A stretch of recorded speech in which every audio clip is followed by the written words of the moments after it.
Biyao's Wuxia Chronicles. Chapter 1903, Combat Power Unleashed. As the team watched the serpent doppelganger smash into the ground, they gaped in shock before turning to Shifeng and the glowing, blue longsword in his hand. Although the void serpent's doppelganger was not as strong as the main boss, it rivaled ordinary mythic monsters, yet Shifeng had slammed it into the ground with brute force. The scene was on par with watching an ant topple a lion. It was hard to believe. Moreover, Shifeng's attack had dealt over -60,000 damage to the void serpent's doppelganger. Seeing this, the Tier 2 berserkers broke out in a cold sweat. Before his teammates could recover from their shock of seeing such a formidable performance, Shifeng brandished the abyssal blade and killing ray against the doppelganger once again. Purgatory Pentaslash. Shadow Blade. Sword lights glittered around Shifeng, and the watching players were overwhelmed as they watched his rapid attacks. Damages of over -20,000 appeared above the doppelganger's head, one after another. In the blink of an eye, Shifeng had landed over a dozen attacks on the doppelganger. In terms of DPS, not even Fire Dance and her companions, members of the first tier, were no match for Shifeng. Everyone, focus your fire on the doppelganger. Shifeng shouted after launching a series of attacks.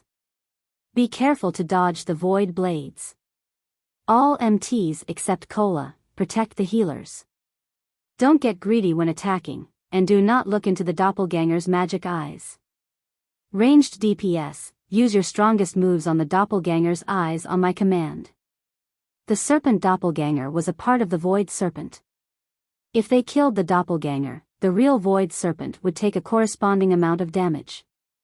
However, if they did not kill the doppelganger within a set time, the doppelganger would automatically disappear and heal the void serpent for a considerable amount of HP. They needed to kill the doppelganger immediately, or the void serpent would chip away at the team until they were all dead. Meanwhile, the serpent doppelganger's power wasn't its strength, but its passive skill, void magic eyes.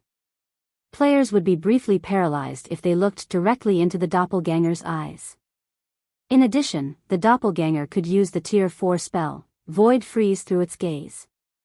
When cast, the spell would prevent all players within 150 yards of the doppelganger from using any skills and spells for 30 seconds. While players faced both the void serpent and its doppelganger, they'd team wipe if they couldn't use skills or spells for so long. Fortunately, there was a simple method of avoiding that outcome. They just had to destroy the doppelganger's eyes. All of these players were experts, and as Shifeng gave the command, the team redirected their attacks to the doppelganger. Every member of the team fully displayed the technique standards of guild experts. They easily avoided 2 or 3 void blades as they flew towards them while maintaining their attacks against the serpent doppelganger. If ordinary experts attempted to challenge this boss, they'd be at their limit just trying to dodge the void blades. They would have no energy for anything else. With Cola tanking the real void serpent and Shifeng, who had activated Heavenly Dragon's Breath, keeping the serpent doppelganger, which couldn't be aggroed, busy, the rest of the team was free to attack without worry. Whenever the doppelganger was about to cast Void Freeze, Shifeng instructed the team's ranged players to bombard the monster's eyes. Not only did the serpent doppelganger rapidly lose HP as a result, but the monster was also unable to deal any damage. So, this is the Sword King's strength? Illusory Words felt her admiration for Shifeng grow as she watched the man assault the monster, dodge void blades, and command the battle effortlessly. Despite such an intense fight against a mythic boss, Shifeng issued accurate and efficient commands for the team, effectively preventing one crisis after another. This ability was far more impressive than individual strength. When challenging a boss, there was a limit to how much an individual could achieve with their own strength. Only a cohesive team could effectively defeat boss monsters. Hence, leadership in a team was very important. With good leadership, a team could avoid unnecessary losses. This was also why the various large guilds and adventurer teams valued players with leadership skills. While an adventurer team's commander didn't need to be the strongest player on the team, they had to be able to command it. Not only was Shifeng ridiculously powerful as an individual, but he was also capable of commanding a 1,000-man team so precisely. After about 2 minutes, the serpent doppelganger, which had 40 million HP, fell, transforming into a gray smoke before flowing back into the void serpent. As the doppelganger died, the void sparent instantly lost 40,000 HP, while the team hadn't lost a single player. After dealing with the doppelganger, the various guild experts refocused on the void serpent. 75%. 60%. 50%. When the void serpent's HP fell to 50%, it only had 4 HP bars remaining. At the same time, magic arrays began to manifest around the fight, and after a short moment, they merged to form a massive, blue magic array. Suddenly, translucent creatures began to pull themselves out of the blue array, and in seconds, hundreds and thousands of them joined the battlefield. The weakest of these monsters was a level 55 lord, while the stronger creatures were level 60 great lords. Everyone felt their scalps tingle when they saw the army of translucent creatures. It was as if the void serpent had opened a gate to another world, and the world's monsters poured out of the gate. Everyone, activate your berserk skills and attack the boss with everything you've got. Shifeng gave the blue magic array a serious look. This spell was one of the void serpent's team wipe moves, Void's Descent. If players did not reduce the void serpent's HP to 30%, the boss would continue to channel Void's Descent and summon more void creatures to the battle. There was no limit to the number of void creatures this ability could summon either. In the past, the first players to raid the void serpent had been very high-leveled, some of which had already reached tier 3. They had been able to cope with the endless army of void creatures easily, as a result. However, the majority of Shifeng's team hadn't even reached level 60, much less reached tier 3. If they didn't drop the mythic boss's HP quickly, they'd definitely team wipe. It was at this moment that the players understood that they couldn't afford to hold back against so many void creatures. These players immediately activated their berserk skills as instructed, their basic attributes skyrocketing. They then tried to maintain their attacks against the void serpent while fighting the waves of summoned creatures. Fortunately, the void serpent would not move or attack while it summoned its void creatures. Multiple void creatures assaulted every player on the team, and although they were all experts, the fight still crawled to a stalemate. Only Cola, Fire Dance, and the other humanoid monsters were able to cope with the summoned monsters. Shifeng didn't hold back either, as he activated Power of Darkness. He even used Phantom Kill and 9 Dragon Slash, and every Abyssal Blade Phantom repelled a void creature. With 16 Abyssal Blade Phantoms defending him, none of the void creatures could get close. Without having to worry about the surrounding monsters, Shifeng and his doppelganger were free to launch a frenzied assault against the void serpent, each attack dealing more than -50,000 damage. Following suit, Zhao Yueru and Alluring Summer cast one large-scale destruction spell after another, targeting the world boss. 48%. 47%. 46%. Although the void serpent's HP continued to fall, the team began to suffer casualties as it faced the endless torrent of void creatures. Normally, players employed Zerg tactics when raiding bosses, but this boss had turned the tables. The team experienced how frightening a boss's Zerg tactics could be, and every one of its void creatures was either a lord or great lord. 50 players had died in less than a minute after the void serpent had begun to summon void creatures. Vice Guild Leader, at this rate, will team wipe.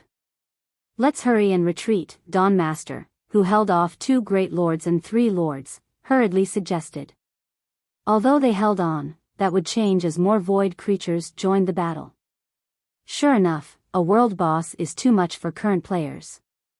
Illusory Words frowned as less than 800 members of the team remained standing. Crimson Emperor had already suffered over 30 casualties, and most of the survivors' HP constantly danced in and out of the danger zone. The team's healers simply couldn't keep up. Everyone, retreat. When they heard Illusory Words' command, Crimson Emperor's experts breathed a sigh of relief. They immediately formed a defensive circle and carved a path out of the battlefield. Once they had distanced themselves from the world boss, they used instantaneous movement magic scrolls, fleeing from the cavern. Now, only Zero Wings and Unyielding Souls members remained to face the Void Serpent. Meanwhile, the boss still had 39% of its HP remaining. Seeing this, Long Soul and Hunting Blade grew nervous, thoughts of urging Unyielding Heart to give the command to retreat surfacing.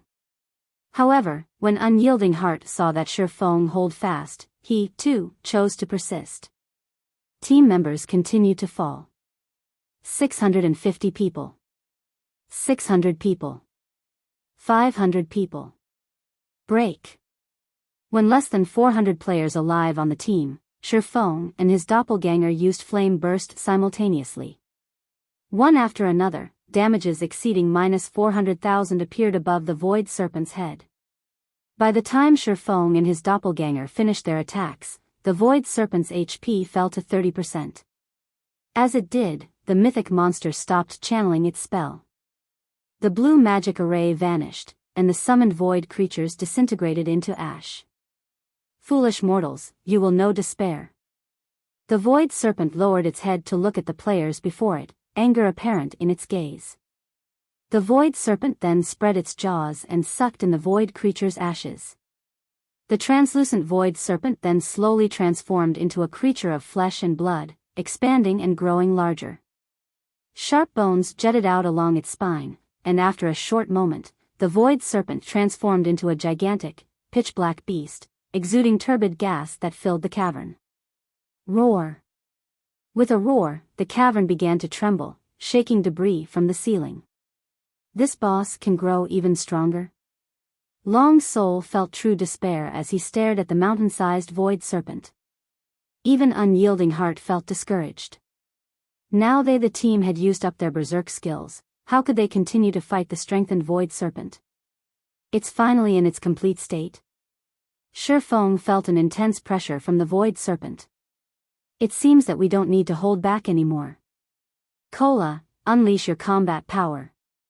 When Kola heard Shi Feng's order, all of his worry about the world boss vanished. Now, only excitement and joy drove him. Leave it to me, guild leader. Kola grinned at the Void Serpent. He then charged at the monster without hesitation. Chapter 1904, Wargod of Fire. With a light whip of its tail, the Void Serpent shattered the ground before the temple. Everyone could feel the stone beneath their feet quake. The Void Serpent's peerless strength and the turbid black gas instilled a sense of despair, and to make matters worse, the boss still had over 167 million HP. Unyielding Heart. Get it through your head. Our guild cannot afford to sacrifice 200 Tier 2 players. We need to retreat immediately. Long Soul growled as he turned on Unyielding Heart. At this point, the raid's outcome was clear. They had struggled against the Void Serpent when they had still had 1,000 Tier 2 players, but now, not only had the mythic monster grown stronger, but the team also had less than 400 players remaining. With so few players, finishing this raid was impossible. Moreover, Unyielding Soul had already lost close to 100 players, a severe blow to the guild. This wasn't a dungeon. If players died, they would lose a full level. Even if the healers resurrected them and reduced their death penalties, the loss would still be painful. Everyone, retreat. We cannot continue this crazy farce with Zero Wing. Hunting Blade, who stood beside the Void Serpent, commanded through the guild chat. Although Unyielding Heart was one of the guild's vice-guild leaders, he couldn't let the man risk the guild's future. However, as Unyielding Soul's members prepared to follow the order, Kola charged at the Void Serpent. The Guardian Knight showed no intentions of working with his companions to stop the world boss. Has he lost his mind? He's actually charging at the boss? Hunting Blade could not help but watch Kola in astonishment. While he acknowledged that Kola's attributes were frightening, without a berserk skill, the Guardian Knight had no hope of stopping the Void Serpent by himself.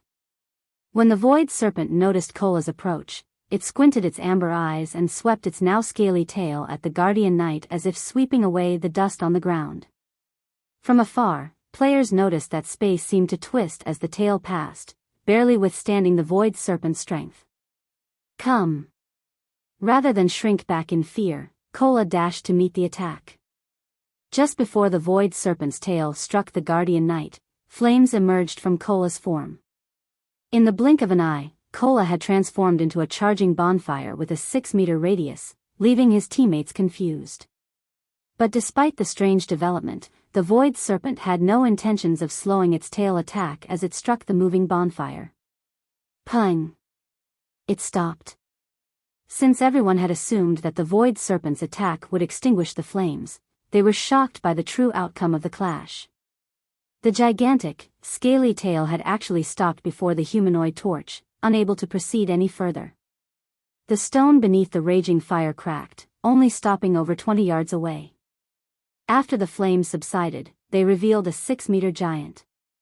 The giant wore a full set of flaming, crimson armor, the flames' heat boiling the water in the air and turning the ground beneath it into lava.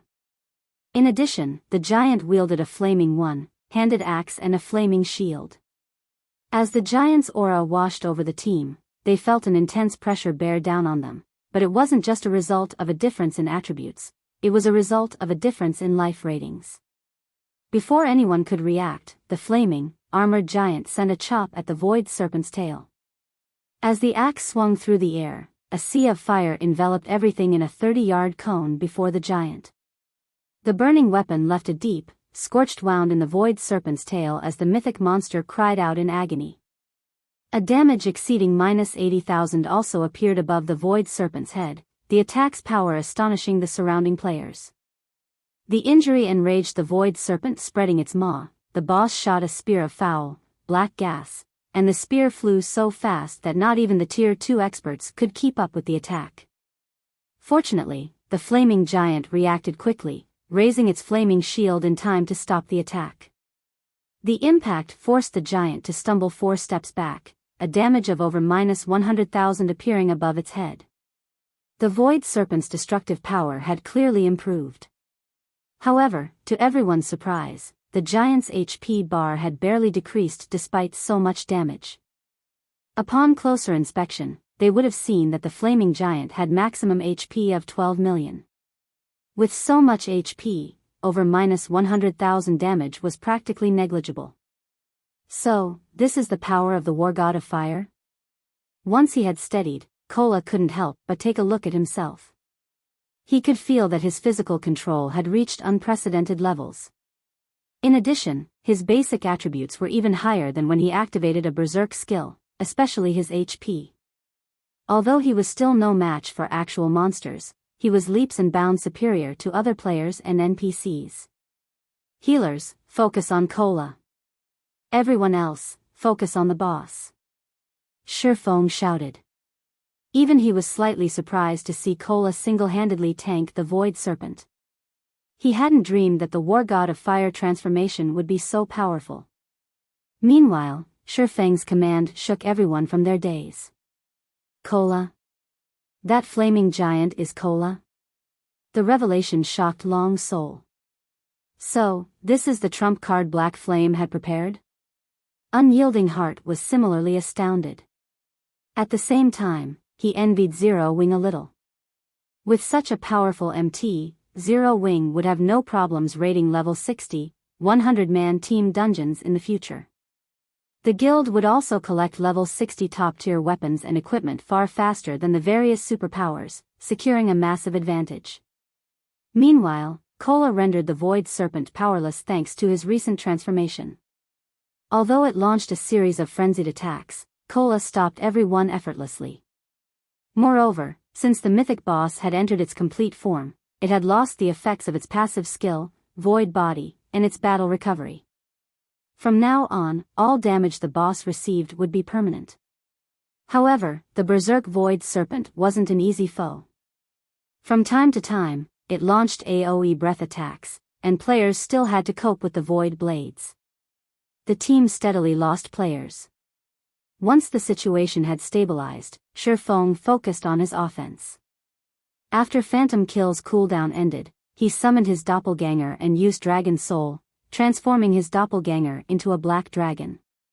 Although the doppelganger would lose its weapons and equipment after transforming, the black dragon's life rating and strength surpassed Cola's by a large margin. Most importantly, the black dragon was a level 69 monster. Each time the black dragon attacked, it devoured a large chunk of the void serpent's HP. 24%. 20%. 16%. When less than 300 players remained alive on the team, the void serpent's HP had fallen below 1 million. Seeing this, Shifeng activated Icarus's heart, which he had reclaimed from Aqua Rose earlier. Using Instant Strike to appear before the void serpent, he brandished the Abyssal Blade and Killing Ray. Purgatory Pentaslash. Shadow Blade. One powerful skill after another struck the void serpent, devouring the final strand of HP the world boss possessed. With a frustrated cry, the void serpent's colossal body collapsed to the ground. Chapter 1905, World-Class Loot. Watching the void serpent collapse to the ground, the players in the cavern breathed a deep sigh of relief. They had finally defeated the world boss. We did it. I nearly thought we were goners. Although all of these players were Tier 2 experts, some slid to the ground, powerless, after the battle had ended. The team had less than 300 survivors, and everyone was exhausted beyond belief. Their weapons and equipment's durability had been severely depleted, and had the battle gone on for any longer, they would have been at risk of losing the items during the fight. Moreover, the healers were nearly out of mana. They wouldn't have lasted more than a few minutes. Many players instantly rose from level 57 to 58 as the world boss had died thanks to the abundant EXP the Void Serpent had awarded. The boss's death had granted so much EXP that even a level 69 player like Shifeng watched his experience bar gain a sizable chunk. However, the survivor's attention was locked on the Void Serpent's loot, rather than the awarded EXP. After the Void Serpent had died, it had dropped a small mountain of items, including items, materials, and 4 dazzling treasure chests. The cavern's mana passively gathered around the small mountain of items, making it obvious that the loot was quite extraordinary. Seeing this scene, the staring players couldn't help but gulp. So, this is a world boss's loot? Long Soul, who had managed to survive raid, was dumbfounded when he saw the large mound of items. There were easily over 100 items, maybe even more than 300. Based on what he could see, more than 10 items radiated the signature glow effect of dark gold equipment. Even more items gave off the light of fine gold weapons and equipment. The Void Serpent was a level 60 world boss, so the weapons and equipment it dropped were likely all level 60 items. In the worst-case scenario, some items might be level 55. These were the best weapons and equipment available in the game right now. Furthermore, the pile contained several gold, glowing treasure chests. Just looking at all them caused Long Soul's heartbeat to accelerate. Naturally, Unyielding Heart was similarly excited and envious upon seeing the small mountain. He hadn't expected the Void Serpent to drop so many items. Its loot could likely boost a 100-man team's combat power by a significant margin. Of course, the Zero Wing members present stared at the loot with brightly glowing eyes. Since they had participated in the raid, they'd have priority when purchasing the items. If they purchased the items now, they wouldn't have to spend as many GCPs than if they waited until the items showed up in the guild warehouse. This loot really is frightening. Even Shifeng was a little surprised to see so many items. Normally, a world boss only dropped a little more than 100 items, but it was obvious that the mound contained far more than that. Moreover, the Void Serpent had dropped extremely rare treasure chests. Following which, Shifeng began to organize the boss's loot, and the surviving healers turned to resurrect the dead, reducing the slain players' death penalties. Shifeng had only finished with the loot after the healers had returned all of the players to life. The Void Serpent had dropped a total of 413 items. Among them, 267 were rare and precious materials. None of the rare materials were available on the market, and 17 were even inferior legendary rank. Take the Void Serpent scales, for example. Void scales were natural armor kits and far more powerful than advanced mana armor kits. When equipped, not only would one of these scales reduce incoming damage by 10%, but it would also improve physique by 5% and basic attributes by 8%. Unfortunately, players were only able to equip one void scale. Even so, just one offered a massive boost. The void scales were especially potent on an MT's equipment. A total of 11 void scales had dropped. There were also 4 void fangs among the inferior legendary materials. The void fang could be used to strengthen weapons. When used, they would grant the weapon the void rend effect, increasing damage by 10% and ignoring one tier of defense. The last 2 inferior legendary materials were bottles of void blood, each containing 100 drops. Chapter 1906, Fate Ring. Guild Leader, what is that ring? Aqua Rose, who stood nearby, asked in surprise when she saw the Fate Ring in Shifeng's hand. She could feel the mana density around her increase drastically. After Shifeng had stored the dropped items in his bag, the surrounding mana density had returned to normal, but the moment he had retrieved the Fate Ring, the mana density in a 20-yard radius around Shifeng had skyrocketed. In God's domain, items that passively attracted mana were incredibly rare. Even so, she had seen quite a few. However, this was the first time she had seen an item that could increase its ambient mana density so intensely despite being inactive. Looking at it now, it seemed as if the Fate Ring was the main cause for the intense mana around the Mountain of Loot. The Fate Ring, Shifeng said. It can help players develop until they reach the apex of God's domain. Help players develop to the apex? Aqua Rose was utterly confused. A top-tier weapon or equipment piece could significantly increase a player's combat power, and it would be a great help to the player's development, but even a fragmented legendary item's assistance would be limited. Yet, Shifeng claimed that the ring in his hand was capable of helping players reach the game's apex. No matter how she looked at it, he had to be joking. She had been Twilight Echoes, a first-rate guild, honorary elder. Hence, she knew exactly how difficult it was for a player to reach the virtual gaming world's apex. It wasn't something someone could do by relying on 1 or 2 pieces of equipment. Furthermore, unlike other virtual reality games, the competition in God's domain was particularly intense. However, Shifeng simply smiled at Aqua Rose's confusion. He did not bother to explain further. On its own, the Fate Ring didn't have any particular powerful effects. In fact, one might even consider it a weak item. Aside from providing some basic attributes, the ring only had one skill.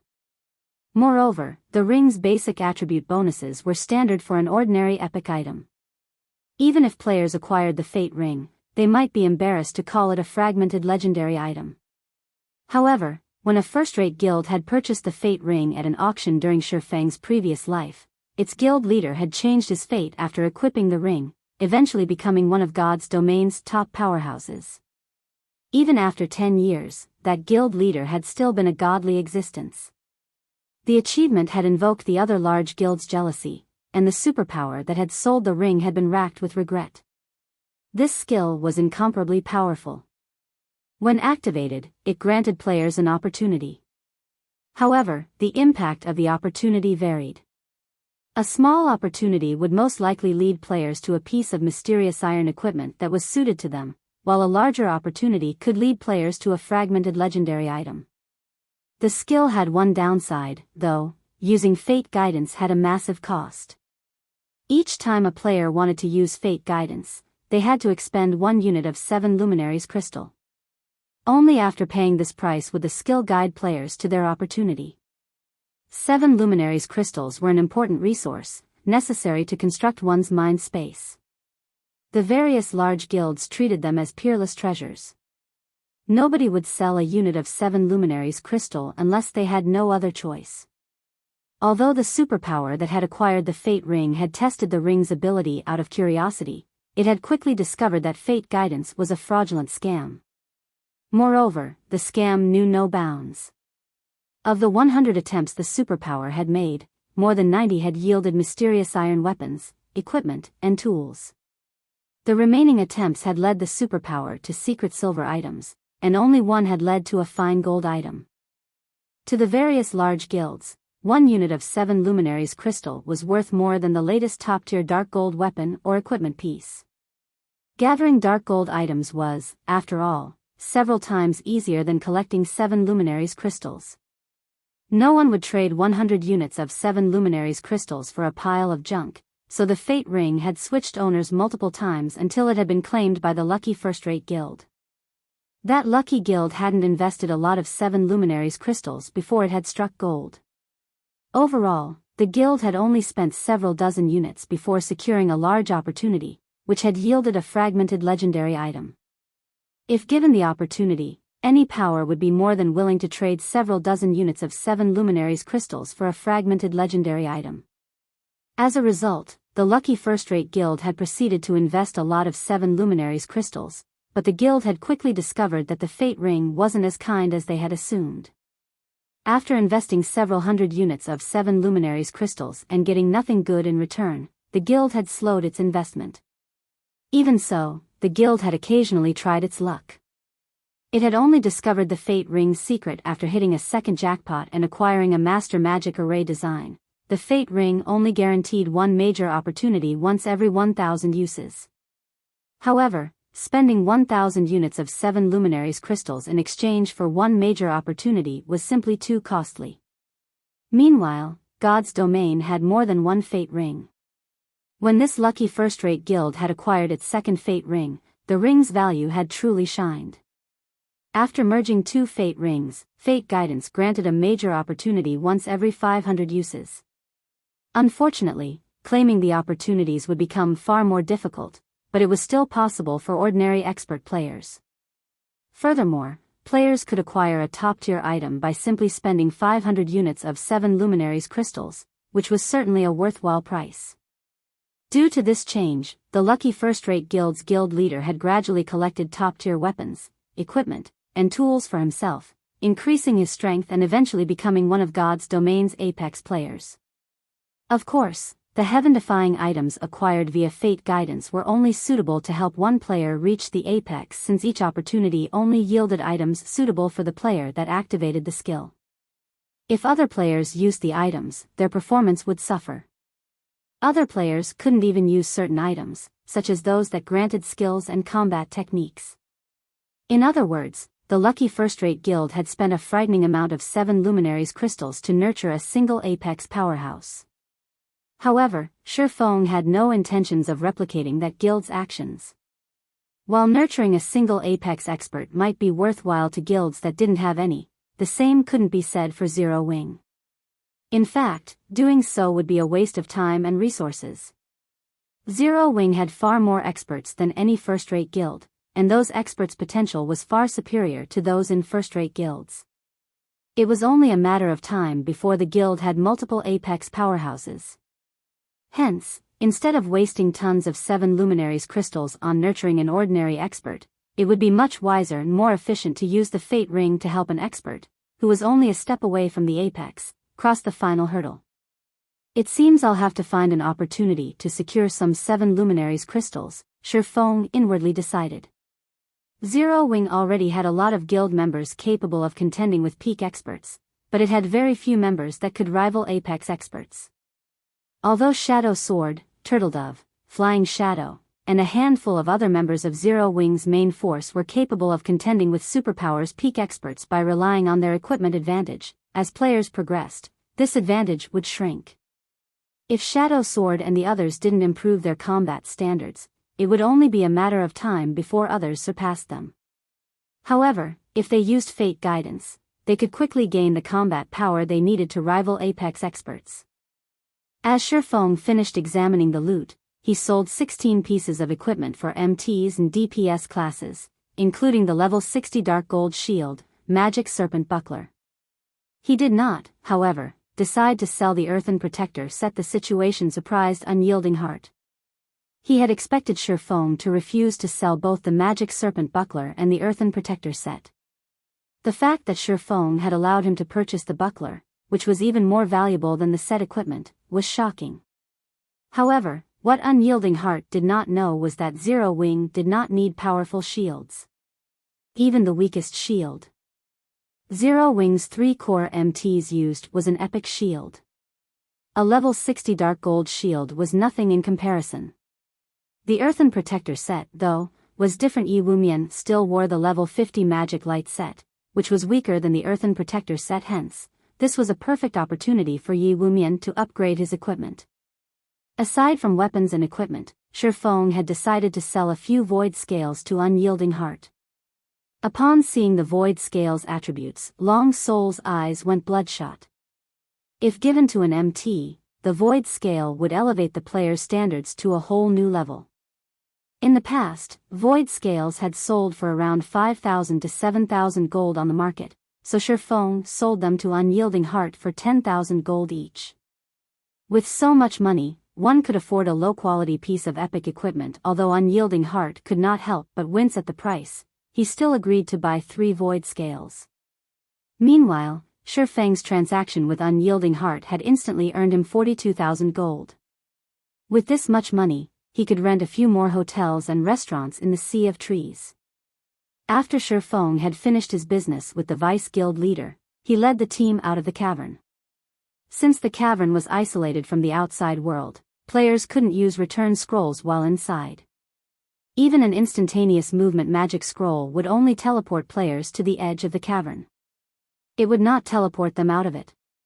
When Illusory Words and her guild members, who had waited in the first cavern, saw Shifeng and the others emerge, they were astonished. How did so many people get out of there?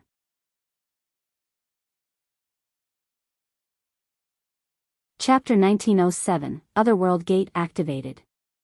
Crimson Emperor survivors were stunned as Shifeng and his team emerged from behind the waterfall. They had personally experienced the Void Serpent's strength, and when they had left the cavern, the situation had seemed dismal. Countless void creatures had filled the cavern. Even though they had started to carve a path out of the cavern before the situation had taken a turn for the worse, they had lost quite a few people on their way out. The void creatures had only given up the chase once they had left the cavern. However, no matter how they considered the situation, Shifeng's group had far more people alive than when they had left. Moreover, some of Crimson Emperor's experts were among the group. Could they have slain the Void Serpent? An unrealistic thought suddenly popped into Illusory Words' mind. Although she couldn't believe that they had completed the raid, the scene before her removed any doubt. There was no other explanation. A moment later, Illusory Words began to receive messages from the Crimson Emperor members that had just left the waterfall's pool. Since the world behind the waterfall was isolated from the rest of God's domain, they hadn't been able to send messages to their guildmates after they had been revived. Hence, they had contacted Illusory Words the moment they had emerged, reporting the Void Serpent raid's outcome. Meanwhile, aside from the fact that Zero Wing had slain the Void Serpent, the reports mentioned the Void Serpent's loot and the fact that Zero Wing had sold quite a few items to Unyielding Soul. So, is that why Unyielding Heart was so adamant about fighting to the end? Illusory Words could not help her bitter smile as she read her subordinates' messages. Although she did not know which items Unyielding Soul had purchased from Zero Wing, the Void Serpent was a world boss. How could any of the items be poor quality? Zero Wing might not have sold the best weapons and equipment to Unyielding Soul, but even the second-rate items would be a massive harvest for the guild. At the very least, Unyielding Soul could fortify its main force's combat power. Vice Guild Leader, why don't we try to purchase some of the Void Serpent's loot from Zero Wing at a high price? We have, more or less, participated in the raid, and we suffered quite a few losses. Zero Wing will likely agree if we ask, Dawnmaster suggested softly. With how powerful the Void Serpent was, its loot would definitely be extraordinary. It might have even dropped a level 60 top-tier weapons and equipment. Any of those items would be far stronger than the weapons and equipment their guild's experts currently wore. If they could acquire some for their guild's main force, they would have a much easier time raiding the various level 60, 100-man Hell Mode team dungeons in the future. Forget it. Asking will likely be useless. After all, we didn't propose such a condition like Unyielding Heart, Illusory Words said, shaking her head. Sighing, She gave Unyielding Heart an envious look. Unyielding Heart made the right bet this time. Although she slightly regretted her earlier decision, this trip hadn't been fruitless. At the very least, she now knew that Zero Wing was not as simple as everyone assumed. Following which, Illusory Words approached Shifeng and congratulated him and Zero Wing on their success against the world boss. After some brief pleasantries, Illusory Words shifted the conversation toward the drunken tiger meat and frozen bone soup. Guild leader Black Flame, may I know if you still have any drunken tiger meat and frozen bone soup left? If you do, Crimson Emperor is willing to purchase 1,000 of each dish at 5 gold per serving, Illusory Words offered. While she had given up on acquiring any of the Void Serpent's loot, the master dishes Shifeng had revealed earlier were a different story. She hadn't seen master dishes like those since she had joined God's domain. Although they were not as effective as master potions, they could stack with potions. In addition, the 2 master dishes could be used to raid world bosses. This tremendously increased their usefulness. Moreover, they would make dungeon raids slightly easier. As Illusory Words finished speaking, Unyielding Heart, who still celebrated his portion of the Void Serpent's loot, snapped out of his daze and realized that he had forgotten about the 2 master dishes. Guild leader Black Flame, if you still have any of those master dishes remaining, Unyielding Soul will also purchase 1,000 of each dish at 5 gold per serving. Unyielding Heart hurriedly said. Hearing the 2 vice guild leaders' interest in purchasing the master dishes, Shifeng inwardly celebrated. Both the drunken tiger meat and the frozen bone soup cost a little over 1 gold to make. Moreover, both had a 100% production success rate. Selling the dishes to the 2 super first-rate guilds would earn plenty of profits. I don't have any more of the master dishes on me, but if you 2 want them, I can get some for you. However, it'll take some time for me to gather the requested amounts. May I know if you 2 are willing to wait? Shifeng asked. The 2 dishes required a lot of time to make, and each guild wanted 1,000 servings of both. The order would take a few days to fulfill. That won't be a problem. I can wait as long as I can purchase them. Crimson Emperor will also pay a 5,000 gold deposit, Illusory Words said, settling the deal once she realized that it was possible. The 2 master dishes wouldn't become obsolete with time. They would work wonderfully at any point. She had worried that Shifeng would reject her offer, but now that he had agreed, she decided to form a contract, binding the agreement as a precaution. With this, she had reaped an additional benefit from her trip here. Meanwhile, Unyielding Heart chose to do the same, binding the agreement with Shifeng and paying a 5,000 gold deposit. Naturally, Shifeng was more than willing to play along with the 2 vice guild leaders. After signing the contracts, an additional 10,000 filled Shifeng's pockets. With this, he had made a total of 52,000 gold from this single boss raid. If the various first-rate guilds knew about this, their envy would drive them mad. After all, current first-rate guilds were fortunate if they even had 30,000 gold in liquid funds. Following which, Unyielding Soul and Crimson Emperor's members used return scrolls and returned to the Dark Knight Empire. Meanwhile, Shifeng had Zero Wing's members return to Zero Wing City to rest. As for Shifeng, he used the 7 Luminaries ring to teleport to the Million Forest, which happened to be the Emerald Dryad's territory. The Million Forest was a dangerous location to almost all players due to the area's large dryad population. If a player encountered a single dryad, it would immediately call for reinforcements, and a large number of the creatures would quickly gather. Moreover, this cycle would continue. Once a certain number of dryads had gathered, it would attract the Emerald Dryad's attention. Hence, very few players were willing to adventure in the Million Forest. Shifeng, however, had teleported directly to the heart of the Million Forest. Great Lord-ranked dryads wandered all over the area. If Shifeng hadn't been level 69 and used an isolation scroll before he had teleported, the level 55+ monsters would have discovered him. This should be the place. It didn't take Shifeng long to discover a grass-covered, dilapidated magic array within the forest. The array seemed blurry, and if not for the massive stone pillars around it, he would have had a hard time finding the magic array. This was the teleportation array that led to the Otherworld gate. To revitalize the teleportation array, one needed a full bottle of void blood. Immediately, Shi Feng walked to the center of the teleportation array and retrieved a bottle of void blood from his bag. After removing the cap, he emptied the bottle's contents onto the magic array's center. As void blood flowed into the magic array, it seemed to revive, rapidly gathering the ambient mana.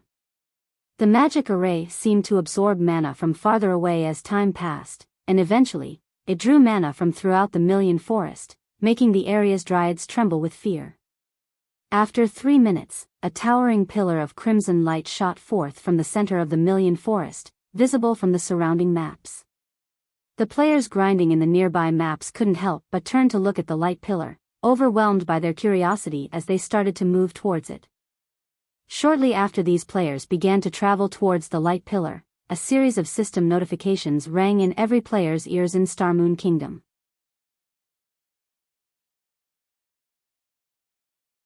Chapter 1908, Changes to the Witch's Hill. Starmoon Kingdom Region System Announcement. A player has triggered the new expansion pack, Otherworld. The expansion pack will take effect in the Witch's Hill in 6 hours. Starmoon Kingdom Region System Announcement. An Otherworld gate has been activated. A large amount of Otherworld energy has flowed into the Witch's Hill, driving the area's mana into chaos. Please take care when roaming through the Witch's Hill. The sudden system announcement had caught Starmoon Kingdom's players off guard. However, after a few dazed seconds, every player in the kingdom went into an uproar. What's going on? Another new expansion pack? This new expansion pack is amazing. Doesn't this mean that we can head to an Otherworld to level up? According to rumors, it seems that Otherworlds have more abundant resources than the continent of God's domain. I've heard that, too. Not only are Otherworlds rich in resources, but leveling there is also much faster. We'll be able to travel to an Otherworld from the Witch's Hill in 6 hours? In that case, I'm heading there immediately. The large guilds have already monopolized every high-resource map. Independent players like us can't even earn enough money to afford the latest equipment. The moment they heard the system announcement, independent players and adventurer teams began to swarm towards the Witch's Hill. As the number of resource maps in Starmoon Kingdom dwindled as players reached higher levels, there were fewer opportunities for independent players to earn money. Now that a completely new map, one not owned by any guild, had appeared, this was a golden opportunity for independent players. As players reached higher levels, money would become an increasingly larger problem. Although players continued to earn more money each day, they had higher expenditures. Take weapons and equipment, for example. After level 50, the drop rate for top-tier weapons and equipment had decreased drastically. Even ordinary weapons and equipment drop rates had been affected. This caused the prices for level 50+ weapons and equipment to skyrocket. This was also the case for repair fees.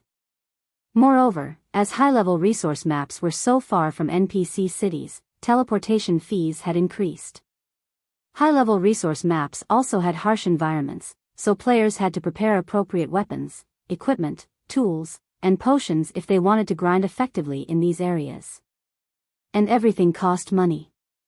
As God's Domain continued to develop as a game, it provided a wider variety of services for players to enjoy, as well. After a hard day of work, many players sought food, beverages, and all sorts of entertainment. There were also the fees to learn skills and spells, and applying for a promotion quest was expensive. Now that a new opportunity to make money had arisen, how could anyone miss it? Naturally, Starmoon Kingdom's various large guilds had called their upper echelons for a meeting the moment they had learned of the Otherworld gate. A path to an Otherworld? This is a perfect chance for our guild. I've heard that the players and guilds in the Black Dragon Empire have made a fortune due to the path to the Ice Crystal World. We have to monopolize this Otherworld's resources before the other guilds. But the Witch's Hill is Zero Wings territory. If we try to set up in the Otherworld, I'm afraid that. What's there to be afraid of? Now that Starmoon Kingdom has its own Otherworld, the kingdom's guilds are going to swarm to it. Can Zero Wing hope to stop so many guilds? Although, you have reminded me of something. Start raising funds right now and figure out a way to build a town in the Witch's Hill. After the various large guilds had found out about the Otherworld Gate, they dispatched exploration teams to test the waters. They also gathered resources to construct their own towns in the Witch's Hill. Even a fool could tell that a large number of players would flood the map now that an Otherworld Gate had appeared, and all of those players were potential income sources. If they could construct a guild town in the Witch's Hill, they could definitely make a ton of money. Less than 10 minutes after the system announcement, Aqua Rose, who currently rested in Zero Wings City, was astonished as she received Zero Wings' latest statistics report. In 10 short minutes, Zero Wings City's player population had risen by more than 100,000, earning the city several hundred gold in entrance fees. Moreover, Aqua Rose had received hundreds of requests to rent Zero Wings City's shops. Before today, the various trading firms and merchant players had hesitated about leasing shops in Zero Wings City due to the high rent. Very few had actually agreed to do so thus far. Without certain guarantees, earning back the cost would be almost impossible, yet several hundred people had just petitioned to lease the buildings. And this wasn't the most surprising part.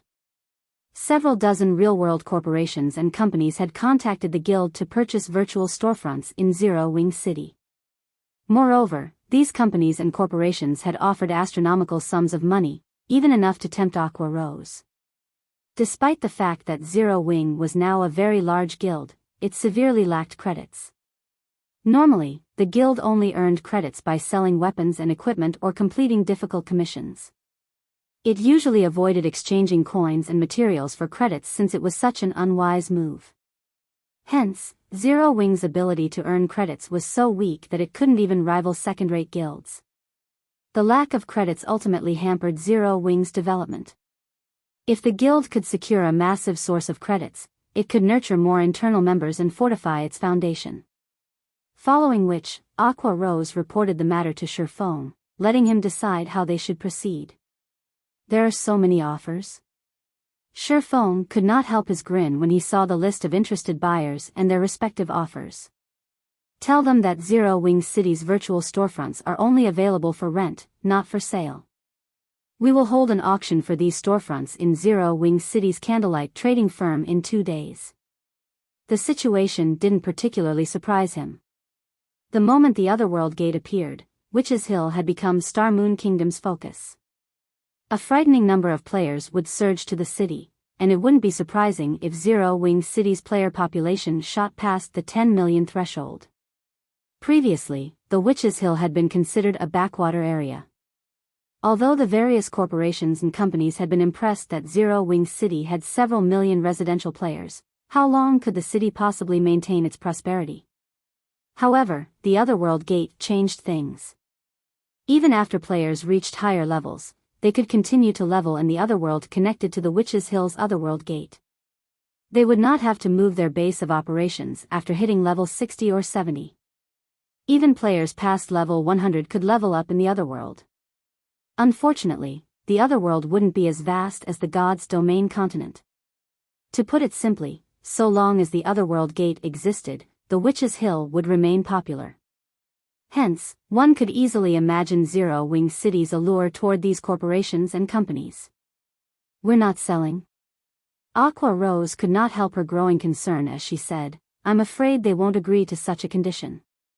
There are too many uncertainties involved in leasing a virtual storefront. They'll only be able to operate their businesses comfortably if they own the property. Moreover, the various large guilds will definitely try to establish guild towns in the Witch's Hill now that it has an Otherworld Gate. If we don't take advantage of this opportunity now, we'll be in an awkward position later. Relax. You'll see the results in 2 days, Shurfong said, chuckling. He did not bother to explain further. What Aqua Rose said was indeed true.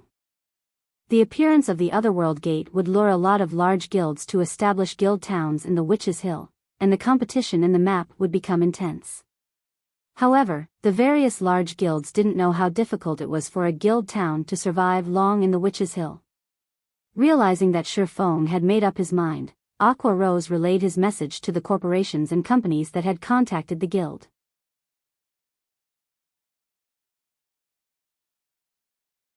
Chapter 1909, Witch's Sin, Only for Rent? How fraudulent. Does Zero Wing think that it's the only guild that will have a town in the Witch's Hill? Since Zero Wing doesn't plan to sell, forget it. We'll just wait a few more days. The kingdom's other large guilds will set up their own guild towns in the map, and we'll just purchase storefronts there. Zero Wing will regret its decision. When the various corporations and companies received Aqua Rose's reply, some laughed, while others raged. As for the auction Aqua Rose had mentioned, they pushed the matter to the back of their minds. Only a fool would participate. The situation frustrated Aqua Rose a little. They had just lost a golden opportunity to fund Zero Wing's internal training program. Fortunately, this wasn't the end of the world for Zero Wing. With Zero Wing's current potential, luring investors to the guild would be a piece of cake. With the current state of God's domain, various corporations and companies were even fighting to invest in second-rate guilds, not to mention Zero Wing. After Aqua Rose set the matter aside, she focused on recruiting new members for the guild. After transferring a large number of guild members from White River City and Zero Wing City to the Secret Stone Fortress, both cities had lost a lot of manpower. Thus, they needed to replenish their member count. Moreover, with the Otherworld Gates activation, some well-known adventurer teams that had hesitated about joining Zero Wing had made up their minds. Although Zero Wing City was relatively far away from the Million Forest, Zero Wing City's teleport service could reach the forest. Furthermore, even if these adventurer teams didn't want to develop in Star Moon Kingdom, they could develop in the Ore Empire after joining the guild. Zero Wing's current resources were now beyond that of a first-rate guild, after all.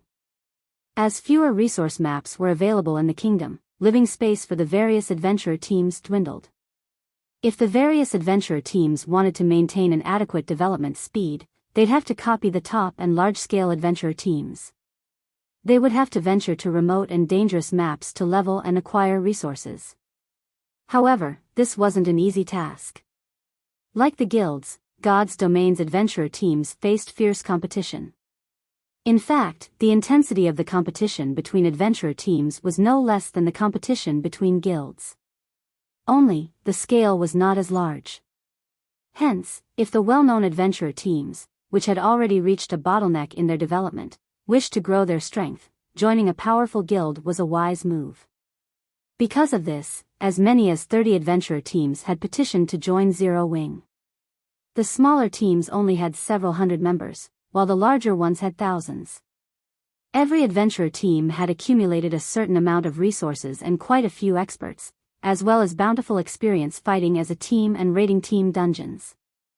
If Zero Wing could annex these adventurer teams, it would save the guild a lot of effort when integrating their players in guild operations.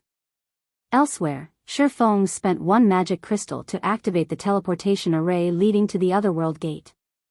He was then teleported to a massive, dark cavern. Within the cavern, he found a ruined town. A gigantic set of doors had been erected inside this ruined town. There was a small gap between the pitch-black, stone doors, and a turbid mist seeped out and filled the cavern. As Shifeng encountered the mist, he felt his 5 senses dull. He had been able to see up to 50 yards away, but now, he could only see a dozen or so yards past his nose. Both his mind and his body felt lethargic. Sure enough, this primordial gas is as powerful as always. Shifeng revealed a bitter smile after trying to move his body a little. It seems that this gas is still too much for Tier 2 players. If you fail, you and all of Star Moon Kingdom will perish, the jealous witch announced. Alright, you can leave now. Remember, you only have 7 days. With a wave of the jealous witch's hand, a bright flash blinded Shifeng. By the time Shifeng's vision recovered, he noticed that he had returned to the Million Forest. System, congratulations.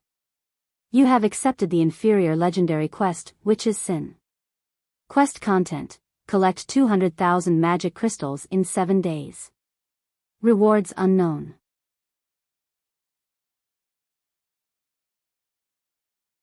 Chapter 1910, Independent Mode.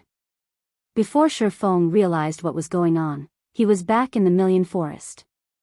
However, when he heard the system notification, the corners of his mouth twitched. 200,000 magic crystals. An inferior legendary quest. Not only was the quest more difficult than he remembered, but it also required an absurd number of magic crystals. Whether it was guilds or individual players, their magic crystal expenditure was continuously increasing. Although there were more magic crystal sources as players progressed further into the game, the number they could save up decreased. The current Zero Wing, in particular, was starving for magic crystals. Although Silverwing Town's teleportation service had increased the town's coin income significantly, it devoured magic crystals with frightening speed. Right now, the income from Silverwing Town's battle arena barely sustained the teleportation device's consumption. Moreover, Shifeng had to spend 20,000 magic crystals every 7 days to maintain the miniature world in the Ring of Gospel. Otherwise, the Ring of Gospel would crumble and disappear. In addition, Shifeng himself would receive a backlash, and his physique would permanently weaken by 30%. At this point, Zero Wing only had a little over 20,000 magic crystals to spare.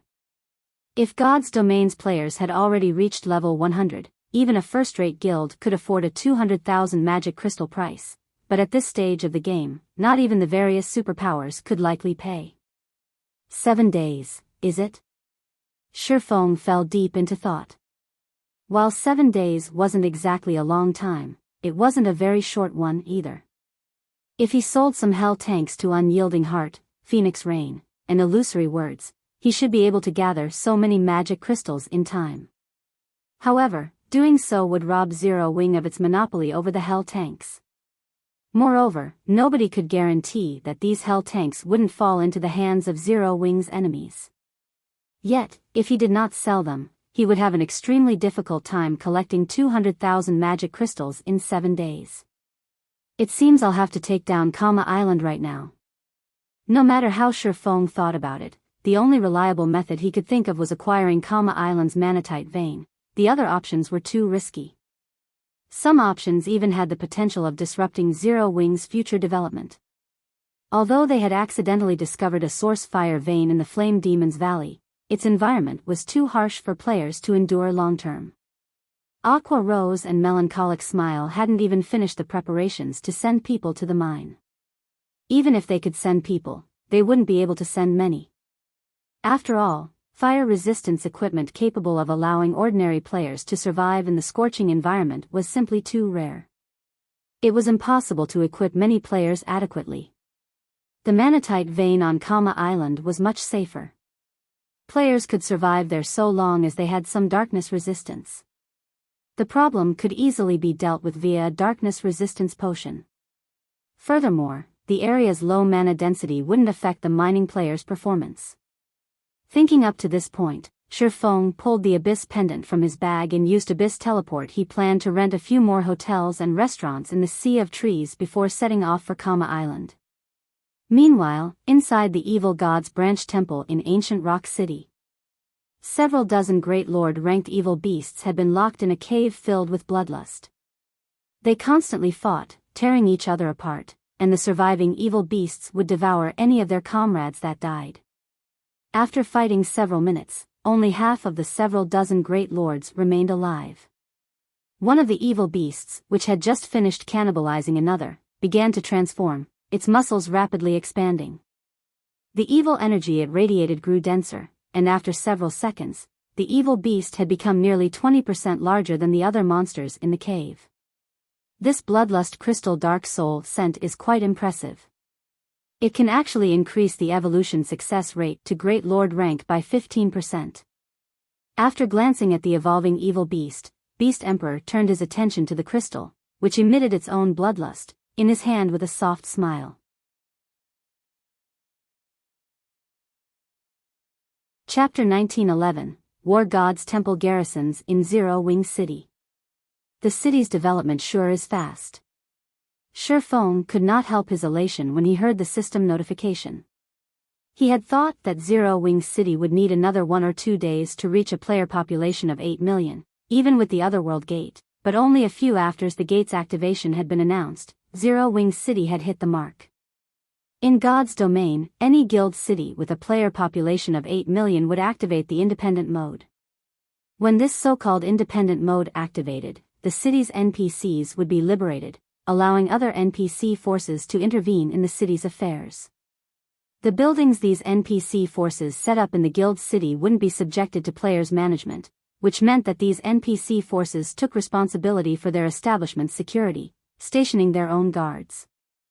Although players would lose management rights over a portion of their guild city after activating independent mode, it would increase the city's security and convenience.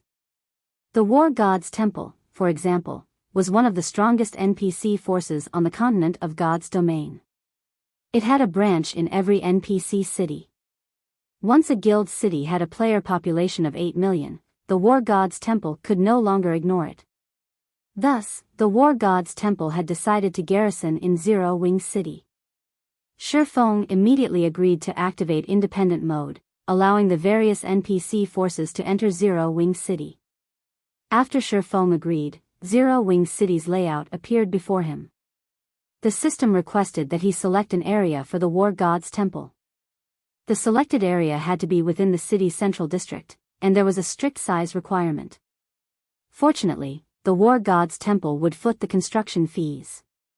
Since the Wargod's Temple had decided to garrison in Zero Wing City, the guild also acquired 10 bronze-ranked Wargod emblems. Players couldn't use the emblems as they were meant for NPC soldiers, and they increased the NPC's attributes and physique by 30% when worn. After Shifeng dealt with the Wargod's Temple, a towering building suddenly manifested in Zero Wing City's central district, attracting the attention of nearby players. Isn't that the Wargod's Temple? What's going on? The Wargod's Temple has garrisoned in Zero Wing City? Amazing! Zero Wing has actually lured in the Wargod's Temple? This is wonderful.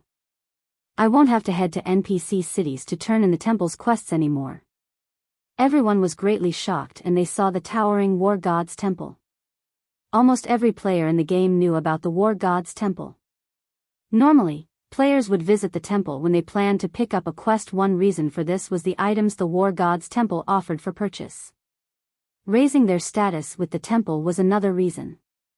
Now that the Wargod's Temple occupied Zero Wing City, it would save players plenty of trouble when trying to pick up or turn in quests related to the temple. Commander, look!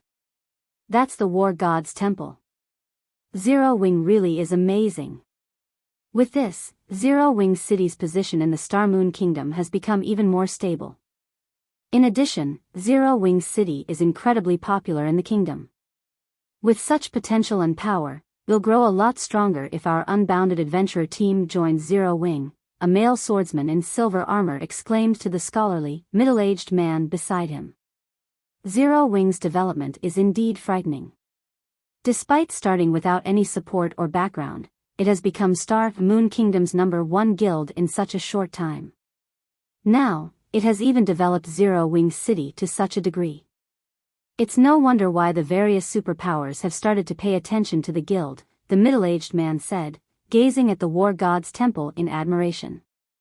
As these two men conversed, several experts couldn't help but glance at them as they passed. These two men were simply too eye-catching. One of them was a level 56, Tier 2 swordsman, while the other was a level 57, Tier 2 berserker. They would definitely be considered peak experts in first-rate guilds. However, to everyone's surprise, neither player wore a guild emblem. This meant that there was a high chance that these two were independent players. It was extremely difficult for independent players to grow so powerful at this stage of the game, and the amount of effort they must have put in was far more than the various large guilds' Tier 2 experts. Commander, do you think Zero Wing will refuse our request this time? The swordsman asked worriedly. I'm not sure, the scholarly middle-aged man said, shaking his head. But Unbounded is still a well-known adventurer team in the Purple Thorns Kingdom. Not only do we have nearly 1,000 members, but we also have several plots of land in the kingdom's important cities. I don't think Zero Wing will refuse our request. Before he had arrived in Zero Wing City, he had been fully confident in his adventurer team's chances of joining the guild, but once he had arrived in the city, he had realized that he had severely underestimated Zero Wing. However, after arriving in Zero Wing City, he realized that he had been severely underestimating the current Zero Wing. At this point, Zero Wing City was even more prosperous than the Purple Thorns Kingdom's capital. Moreover, as he gazed down the crowded street, most of the players he saw were experts.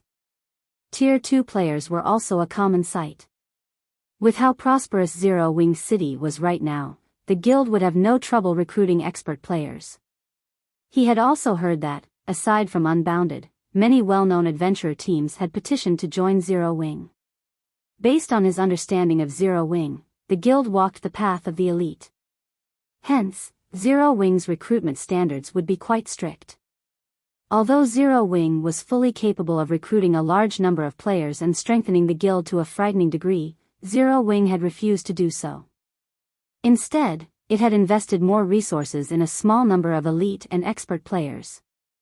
That decision had ensured that Zero Wing's elite and expert players were far higher quality than those in first-rate guilds. Even some of the ordinary superpowers were no match for Zero Wing in this regard. Meanwhile, with so many known adventurer teams applying to join Zero Wing, the guild naturally wouldn't accept every adventurer team.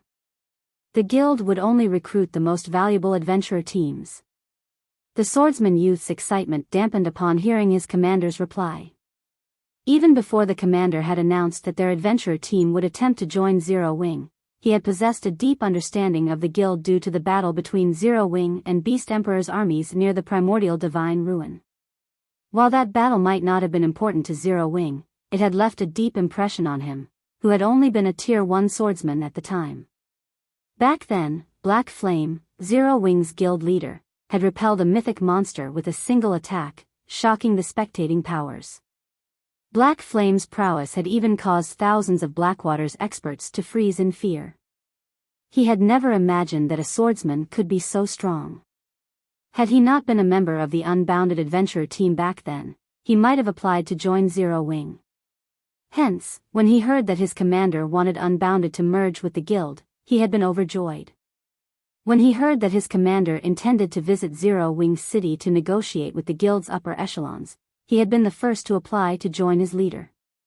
Don't be so disappointed.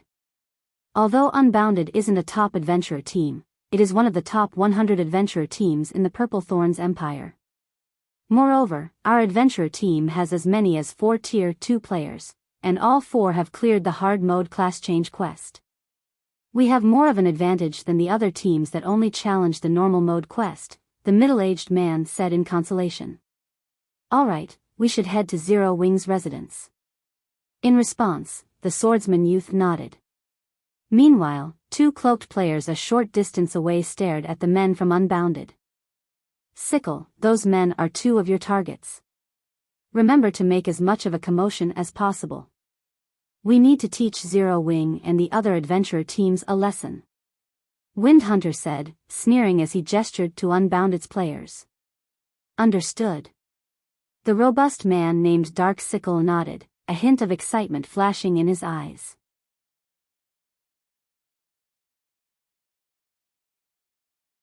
Chapter 1912, Evil Dragon Appears. Zero Wing City, Candlelight Trading Firm. When the system had announced the Otherworld Gate's activation, a large number of Star Moon Kingdom's independent players had flooded Zero Wing City. This also increased the number of players visiting the city's Candlelight Trading Firm. Meanwhile, 3 cloaked players enjoyed a meal and admired the populated street from the second floor of an open-air restaurant opposite of the trading firm. If one used a high-ranking identification skill on these 3, they would definitely be surprised. None of these players were human. Among the 3, one was a beautiful female half-elf, one was a female catkin with cat ears and tail, and one was a male tigerkin with a powerful, robust body. All 3 were members of the Ninth Heaven Guild, with the female half-elf being Melody, Ninth Heaven's guild leader. Big Sis Melody, this city is so prosperous, even more so than our forest city. I can see more than 100 Tier 2 experts from here, the catkin, Scarlet Heart, said, watching the sea of players downstairs with a shocked expression. Indeed. I never thought that a kingdom's guild city could develop to this extent. Melody was similarly surprised by the number of Tier 2 experts roaming the street below. Before coming to Star Moon Kingdom, she had specifically asked Thoughtful Rain about Zero Wing's current state of affairs. However, she couldn't believe Thoughtful Rain's reply. Thoughtful Rain had mentioned that Zero Wing City's player population had already reached 5 million, and experts were a common sight in the city. Moreover, Zero Wing City had many rare items for sale. Based on these descriptions, Zero Wing City sounded no less successful than Forest City. How could that possibly be true? However, when she had arrived in the city, she discovered that it was far more well-off than Thoughtful Rain had described. In Zero Wing City, expert players were as common as ordinary players, and plenty of Tier 2 experts wandered the city streets. Tier 2 experts were very rare, even in Forest City. Even Ninth Heaven, which was almost as powerful as a first-rate guild, had only nurtured around 30 Tier 2 experts thus far. However, the number of Tier 2 experts on the street outside of the restaurant already outnumbered Ninth Heaven's.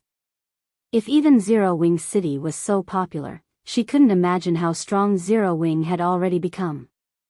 Guild leader, although Zero Wing is stronger than we expected, I doubt it can help our guild. Our current opponent is the legendary Death God Workshop. The Death God Workshop has even provoked super guilds before, and none of them could do anything about it. Closing an eye to the workshop's transgressions, the tigerkin named One-Arm Rashomon said worriedly. On the other hand, the Setting Sun Guild is more reliable. Moreover, guild leader, your family has a close relationship with Setting Sun's guild leader. Whether it is for profit or that relationship, Setting Sun will go all out to help our guild. In addition, the Death God Workshop would, more or less, fear of the strength of a recently promoted super first-rate guild like Setting Sun and might give up on targeting us. Stop. While Setting Sun might be stronger than Zero Wing, Setting Sun's condition requires Ninth Heaven to become its subordinate. I will never agree to that, even if I have to fight the Death God Workshop to the death. Melody's voice was frosty. Her guild had gone to great lengths to complete the high-ranked quest in the Flame Demon's Valley and acquired a precious treasure. However, an information leak had informed the Death God Workshop of their new acquisition, and the workshop had attacked Ninth Heaven to steal the treasure. The Death God Workshop was not a guild. It was an organized adventurer team. Not only were its movements erratic, but the adventurer team also had its fair share of experts. Moreover, as an adventurer team, the Death God Workshop did not have a permanent base of operations. But Ninth Heaven was different. The guild had already grown considerably large and secured a permanent base of operations. One could easily imagine the outcome of a struggle between the two organizations. The Death God Workshop always had the initiative in battle. Moreover, the Death God Workshop also had experts that could even contend with Super Guild's peak experts. The workshop's members had used guerrilla tactics against Ninth Heaven's players, and the guild had been powerless to stop them. Big Sis Melody, it's almost time. Rain and Blue should have returned to Zero Wing's residence by now, Scarlet Heart said as she checked the time. Alright, let's go. Taking a look herself, Melody noticed that it was nearly time to meet with Thoughtful Rain. She immediately stood to leave the restaurant. Meanwhile, Dark Sickle stood on a street corner not far from the candlelight trading firm. He quietly stalked the two unbounded members. The two members of the adventurer team were utterly unaware of their stalker. This should be enough people. I should be able to cause quite a commotion. Dark Sickle, who wore a black cloak and only had his eyes exposed, licked his lips in anticipation as he observed his surroundings. The task Wind Hunter had given him was simple. Kill the adventurer team members who had come to join Zero Wing, and kill as many bystanders as possible. This would send a message to every player in Star Moon Kingdom, teaching them the consequences of joining Zero Wing and proving that they weren't safe even in a guild city protected by NPC soldiers. If he succeeded, not only would the various adventurer teams receive the warning, but all players would realize that Zero Wing City was dangerous, and they could lose their lives at any given moment. This would cripple Zero Wing City's popularity. In the past, he might have feared the NPC soldiers patrolling the city streets, but now that he could transform into an evil dragon, not even level 80, Tier 3 NPCs could pose a threat, much less level 80, Tier 2 NPC soldiers. All he needed to worry about was the kingdom's army. After all, the NPCs in the kingdom's army were all above level 100. Killing him would be a piece of cake for them. However, he had a Tier 3 instantaneous movement magic scroll on him. If the kingdom's army arrived before he escaped, he could still leave the area. Attack! Wind Hunter, who watched the two unbounded members from afar, commanded Dark Sickle through their party chat. Hearing this, Dark Sickle removed a crimson crystal from his bag and shattered it. As the crimson crystal shattered, energy flowed into Dark Sickle's body. In the next moment, the magic circuits drawn on his skin disintegrated as if some seal had been removed. Once the magic circuits had disintegrated, Dark Sickle howled as his muscles rapidly expanded, his sudden growth tearing his black cloak to shreds. When passers-by saw Dark Sickle's growing form, they were dumbfounded. Before these players could react, Dark Sickle transformed into a 10-meter-tall evil dragon. Roar! After completing his transformation, Dark Sickle released a deafening roar, echoing throughout the city's central district. A dragon? What's going on? Why has a dragon suddenly appeared? The players on the street panicked when they saw the evil dragon. They could feel the threat of death emanating from the creature. With a flap of his newly grown wings, Dark Sickle shot into the air above the two unbounded players. Unbounded adventurer team, since you dare attempt to join Zero Wing, you will suffer the consequences. Dark Sickle shouted before swiping at the swordsman and berserker with a claw. Die!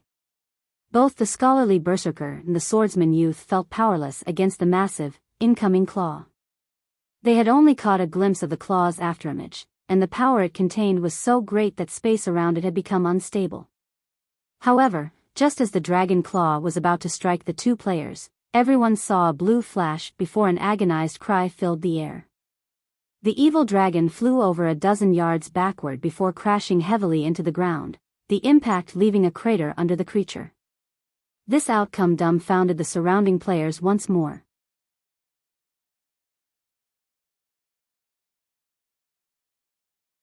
Chapter 1913, Commotion at Zero Wing on the crowded street. When the two unbounded members saw the evil dragon crash into the ground some distance away, they were dazed for a short moment, failing to process what had just happened. What's going on? We didn't die. Stubborn Bone, Unbounded's commander, stared at the small crater a little over a dozen yards away from him and the evil dragon lying in it with a befuddled expression. A second ago, he had heard the evil dragon state its intent to kill him and his companion. When the creature's claw attack had descended on them, he had known their deaths were sealed. The attack had been too fast for either of them to keep up with, much less block or dodge. Yet, after a bright, blue flash, the mighty evil dragon had vanished, crashing into the ground some distance away. Once his mind began to work again, Stubborn Bones spun towards the origin of the blue flash, discovering a cloaked player wielding a blue longsword who was slowly walking towards the evil dragon. Was it him? Stubborn Bone stared at the cloaked player in disbelief. He found it truly hard to believe that an attack from a one-handed sword could send such a powerful and fast evil dragon flying. Crap! What's going on? Why is a dragon in the city? That's not right, look at the marker above the dragon's head. That's a player's marker. That dragon is a player. I think I heard the dragon say that it was going to kill the adventurer teams that try to join Zero Wing. By the looks of it, the dragon seems to have some kind of grudge with Zero Wing. But what happened just now? I only saw the dragon begin its rampage, and before I realized it, the creature had been thrown. The players on the street couldn't help but discuss Dark Sickle's sudden attack. The situation confused them. When the various major powers' upper echelons on the street saw the gigantic evil dragon, realization dawned on them. Isn't that the evil god's temple's evil dragon? Ha ha ha. This is interesting. It seems the evil god's temple can no longer sit still after watching Zero Wing City's rapid development. I wonder how Zero Wing will deal with this problem. This evil dragon is clearly much stronger than the ones over at the Dark Witch's Tower. Even the NPC soldiers should be powerless against it. Good. Keep making trouble. Once Zero Wing City's fame is ruined, our guilds will have a better chance of luring the Witches' Hills players later. The various guild upper echelons watched Dark Sickle, who stood back up and seemed mostly unharmed, with anticipation. They hoped that Dark Sickle would cause a large enough commotion in the city that they could take advantage of, attracting more players to the guild towns they would build in the near future. Who are you? You dare to make an enemy of the evil god's temple? As Dark Sickle regained his footing, he glared at the cloaked man wielding the blue longsword, his voice echoing throughout the central district as he spoke. Zero Wing's Black Flame. Shifeng said, chuckling as he took off his black cloak. Satisfied? You. How? Dark Sickle's anger vanished when he saw Shifeng, and he was abruptly alert. When the spectators saw Shifeng's appearance, they could not help but gape. What? It's the Sword King? Lucky. I never thought I would get to meet the legendary Black Flame on my first visit to Zero Wing City. Amazing. I can boast about this when I meet up with my friends later. After a moment of silence, the crowd erupted into a round of cheers. Not only was Black Flame's name known by all in Star Moon Kingdom, but many players also revered him to a fanatical degree. This swordsman had been responsible for many miracles in the kingdom, and a large portion of players trying to join Zero Wing did so because of his presence in the guild. Why wouldn't they be excited now that he had shown up in Zero Wing City? Damn it, why is Black Flame here? When the various guild upper echelons saw Shifeng, their expressions darkened. They knew what kind of strength Black Flame possessed. When the man went all out, he could even stand toe-to-toe with a mythic monster for a short time. With Black Flame here, the evil dragon would likely fail to cause any trouble in Zero Wing City. Black Flame? Stubborn Bone was dazed once more as Shifeng walked past him. Amazing. As expected of the Sword King. Just the mention of his name is enough to make that dragon panic. The swordsman youth beside Stubborn Bone was ecstatic to see Shifeng, his eyes practically sparkling. After this turn of events, he was even more resolved to join Zero Wing. Meanwhile, when Melody's group of three, who had just stepped out of the open-air restaurant opposite of the candlelight trading firm, saw this scene, they could not help but reveal astonished expressions. What's going on? Why are these people so excited? Scarlet Heart muttered strangely. Although Shifeng's attack had been stunning, it hadn't been impressive enough to warrant such a crazed reaction from the crowd. After all, the evil dragon wasn't even injured. It had merely lost a few tens of thousands of HP. To the evil dragon, who had over 30 million HP, the damage was nothing. It's probably because of Black Flame's fame in Star Moon Kingdom, Melody deduced. She, too, was confused by the spectators' reactions. Although some players were very famous, this was the first time she had seen such an exaggerated reaction over an expert player. In fact, when Shifeng revealed himself, the evil dragon, which had bubbled with rage a moment ago, trembled in fear. Are you guys not from Star Moon Kingdom or the neighboring kingdoms? A level 56. Tier 1 assassin, who had overheard Melody and Scarlet Heart's conversation, asked. Emichim. We came from somewhere far away. Melody nodded, confirming the assassin's assumption. So, that's the case. I guess it's normal that you don't understand the situation. Black Flame is our kingdom's publicly acknowledged #1 expert. With his strength alone, he caused an army of 10,000 to freeze in fear. There are rumors that he's actually a humanoid monster or NPC. He even soloed and overpowered a mythic monster in the Ore Empire. Dealing with Great Lord-ranked monsters is a piece of cake for him, the assassin explained with a reverential look. Soloing a mythic monster? And he overpowered it? How? One-arm Rashomon stated in amazement. Mythic monsters were still invincible to players at this stage of the game. Even peak Tier 2 MTs had an extremely difficult time surviving against mythic monsters, not to mention overpowering one. So, it's guild leader Black Flame. The evil god's temple has a grudge against these two. I am simply here to teach them a lesson. This matter does not concern Zero Wing. Once I finish these two off, I'll leave the city. However, if you try to stop me, don't blame me for causing a scene. Dark Sickle said, grinning once he had calmed down. His previous fear had simply been due to Black Flame's name. After all, the man was a living legend. He had even slain 2 evil dragon experts at the Dark Witch's Tower. It was only natural for him to be afraid. However, when he gave the matter a little more thought, he remembered that he was much stronger than the 2 evil dragons Shifeng had faced. Although he was only at the Tier 3 archaic species standard, he had gained a 5-level boost after transforming. Hence, he was now a level 62, Tier 3 archaic species. To monsters, an additional 5 levels was a massive attribute boost. With such an advantage, he had no reason to fear Black Flammel. Moreover, with his combat standard, not even a Tier 4 NPC could stop him quickly if he wanted to cause a ruckus in Zero Wing City, much less a Tier 2 player. Sure. Give it a try, if you dare. Shifeng growled softly.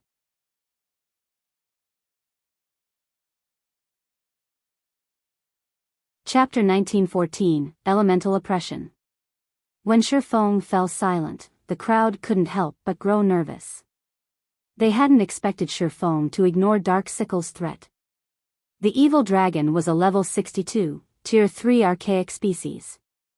If Dark Sickle truly intended to cause trouble, they had no doubt that they'd be the first to get dragged into the mess. Even if the city's NPC soldiers arrived to deal with this player, it wouldn't stop Dark Sickle from slaughtering the spectators. Unlike monsters, players couldn't be aggroed. Dark Sickle could simply ignore the NPCs and massacre players as he wished. With how powerful the evil dragon's attacks were, most players would die in one hit. Only those with invulnerability skills might survive. They were merely bystanders. It was unreasonable for them to get dragged into this. When Dark Sickle heard Shifeng's response, he was stunned. He hadn't expected that. Good. You forced my hand. Dark Sickle bellowed as he glared at Shifeng. Let me see whether or not you are worthy of your title as the Sword King. Dark Sickle flapped his wings, his massive body transforming into a gale that swept toward Shifeng. The wind storm was so powerful that it blew the surrounding players off their feet. Even the Tier 2 players barely kept their footing. It took only an instant for Dark Sickle to cross the 20 yards between him and Shifeng. As he arrived before the swordsman, he swung his claw at the man. As Stubborn Bone, who stood behind Shifeng, felt the attack's intense pressure, he felt his body grow heavy. However, despite the approaching attack, Shifeng made no attempt to dodge. Instead, his body lit with a golden light as he countered the attack with a swing of Killing Ray. Boom! With the sound of an explosion, the marble under Shifeng's feet cracked. As the powerful storm subsided, and everyone could reopen their eyes, the unbelievable scene before them left them astounded. Shifeng's longsword had actually stopped the evil dragon's gigantic claw. He blocked it. Everyone was shocked and they saw that Shifeng had only taken a few steps back after receiving the attack. Everyone had a very clear understanding of the evil dragon's strength. Moreover, the creature was ridiculously fast. Current players had no hope against this evil dragon. Yet, Shifeng had stopped its attack. So what if you blocked a casual strike? I wonder how long you can keep it up. Dark Sickle sneered. Although Shifeng had blocked his attack, he knew that both his strength and speed were superior to Shifeng's. Meanwhile, Shifeng's berserk skill had a limited duration, and he hadn't even gotten serious, yet. Dark Sickle proceeded to brandish his claws, sending countless afterimages flying at Shifeng. When the crowd saw the innumerable afterimages, they were momentarily stunned. If they were in Shifeng's position, they wouldn't have any way to nullify the attack. They had never thought that a player-controlled monster would be so horrifically powerful. Unlike players, monsters couldn't fully exhibit their combat power, and they couldn't execute rapid chain attacks, which was why players had a chance of defeating them. But as these players watched the evil dragon's attacks, they were overcome with despair, instinctively giving up on any form of resistance. Finally getting serious? Shifeng wasn't particularly surprised to see the approaching afterimages. Immediately, he unsheathed the abyssal blade and brandished both swords. Purgatory Pentaslash. Shadow Blade. One sword light after another flew from Shifeng's hands and clashed with the claw afterimages, sparks and sounds of explosions filling the air. The exchanges between Shifeng and Dark Sickle were so fast that not even the surrounding Tier 2 experts could discern what was happening. They could only hear the booms as a strong wind pushed against them. Too strong. Black Flame can actually fight that powerful evil dragon to a standstill? Is he really a player? An indescribable shock filled the spectators as they watched the showdown between a human and a dragon. As for Dark Sickle, the more he fought, the more frightened he became. He clearly had the advantage when it came to strength and speed, yet Shifeng's swords always deflected his attacks as the swordsman employed an impeccable defense and only lost a small amount of HP from each clash. Even after more than 10 seconds, Shifeng hadn't even lost 10% of his HP. Big Sis Melody, Black Flame is ridiculously strong. He can actually face off against a player with the strength of a Tier 3. Archaic species. If Black Flame is willing to help us, we might be able to resolve the matter with the Death God Workshop. She was breathless, yet Shifeng's breathing remained steady despite such an intense battle. Black Flame is quite powerful, but at the end of the day, he's still using a berserk skill. He can't keep this up for long.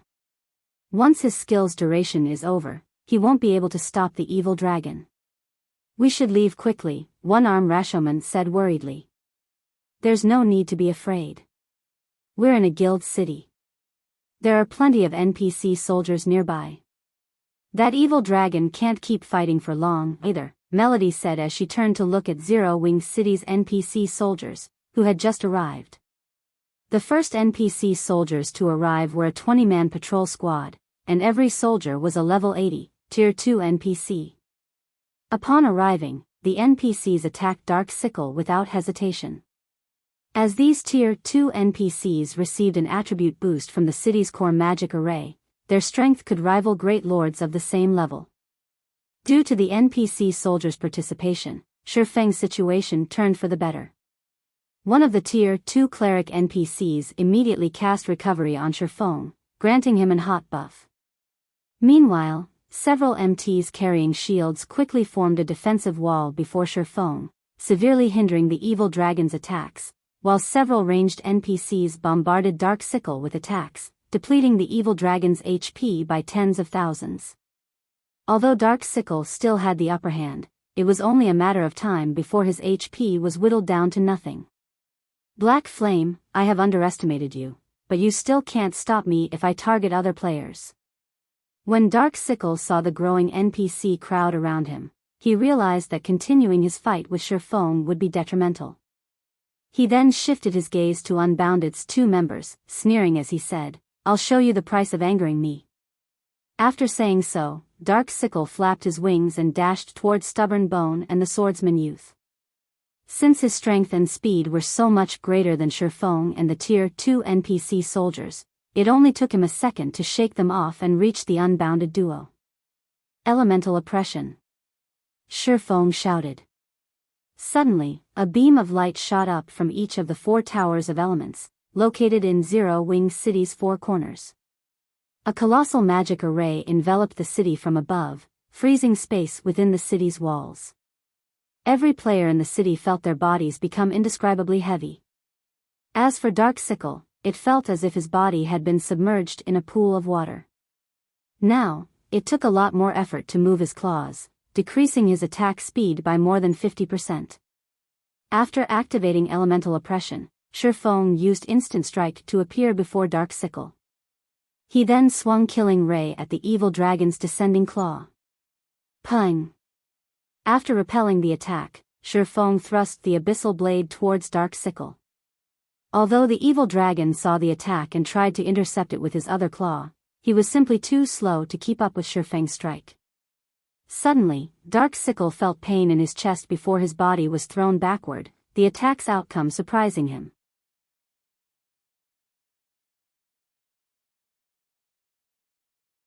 Chapter 1915, Might of the Four Towers of Elements, He Sent the Dragon Flying? The crowd stared in shock as Shifeng threw the evil dragon backward by over a dozen yards. A moment ago, Shifeng had clearly been at a disadvantage, yet he had just sent this intruder flying. Moreover, he had done so with a normal attack. Damn it! Why does this city have such a powerful domain magic array? Dark Sickle glared at the magic barrier above the city with a grim expression. Due to this magic array, his mobility had been reduced by at least half. Moreover, his basic attributes had decreased by as much as 40%. This drop in his performance was the reason that Shifeng had succeeded in throwing him so far with a simple, normal attack. A domain magic array. So, this is Zero Wing City's trump card?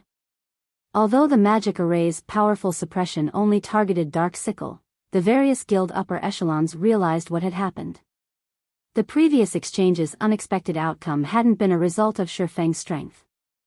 Rather, it had been because the magic array, which had abruptly appeared above the city, had drastically weakened Dark Sickle.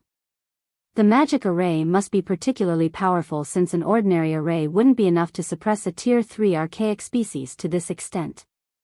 After Shifeng repulsed Dark Sickle, the 20 NPC soldiers moved to surround him. They had no problem suppressing Dark Sickle now, dealing over -100,000 damage with each attack. No matter how much Dark Sickle struggled, he couldn't break free from the NPC's encirclement. He couldn't even get close to any of the surrounding players, much less kill them. How is this possible? Wind Hunter, who watched from a safe distance, frowned. He hadn't expected Zero Wing City to possess such powerful defenses. Not only did the city possess a defensive magic array, but it was also a domain magic array. He had used a precious disguise tool to sneak Dark Sickle into the city, yet his efforts had gone to waste. Now, Dark Sickle couldn't even manage to kill a single ordinary player, much less the two unbounded members. If this battle continued, Dark Sickle would be the only player to die. Boss Wind, more NPCs are gathering to my location. I can't hold on at this rate. If I'm going to cause any damage to Zero Wing City, I'm afraid that I'll have to use that move. Dark Sickle contacted Wind Hunter while defending himself against the NPC soldiers. His evil dragonification was far different from the first attempts. Not only had it granted him a level boost, but he could also use an overtier spell while in his evil dragon form. However, this overtier spell was still one of the evil god's temple's secrets. He couldn't reveal it to the public unless absolutely necessary. Yet, he could only deal a significant blow to Zero Wing City if he used this overtier spell now. The Tier 3 instantaneous movement magic scroll he had prepared was his only other option of escape. After giving the matter some thought, Wind Hunter gnashed his teeth and reluctantly agreed, use it. Although this will expose the evil dragon's true strength earlier than planned, it is better than leaving the city without accomplishing anything. Dust Edge had warned him that the evil dragonification process was still incomplete, and as a result, casting its overtier spell would require a heavy price. If Dark Sickle used the overtier spell now, it might even cancel his evil dragonification. But he couldn't care less right now. If they escaped without accomplishing anything in Zero Wing City, the evil god's temple would be a laughingstock, and Zero Wing would become even more famous. Once he had permission to use the overtier spell, Dark Sickle's worries vanished. Now, he was overcome with mad excitement. Black Flame, I'll show you the true price of defying me. Dark Sickle snarled as he glared at Shifeng, ignoring the surrounding NPC's attacks. Suddenly, the evil energy around his body skyrocketed, and his aura intensified. 12 pitch-black magic arrays manifested around Dark Sickle, each opening a hole in space as a flood of evil energy poured out and into Dark Sickle's draconic form. A ball of black light them formed before the evil dragon, gradually expanding. Tier 4 overtier spell, Evil Energy Burst. When cast, This spell would absorb evil energy from other planes and deal devastating damage to a 300-yard radius. With how crowded Zero Wing City's central district currently was, such an AoE would devour several thousand players. Crap. That evil dragon is trying to use a large-scale destruction spell. We need to get out of here. Melody's expression darkened as destructive energy filled Dark Sickle's surroundings. All of the spectating magical class players could feel the large-scale destruction spell Dark Sickle was preparing to cast. They immediately turned and tried to flee. Running? Dark Sickle sneered at the fleeing players. I can collect all the energy I need in 2 more seconds. Do you think you can run 300 yards that quickly? Hearing Dark Sickle's taunt, the fleeing players despaired. Damned lunatic. We're only visiting Zero Wing City, yet you're attacking us, too.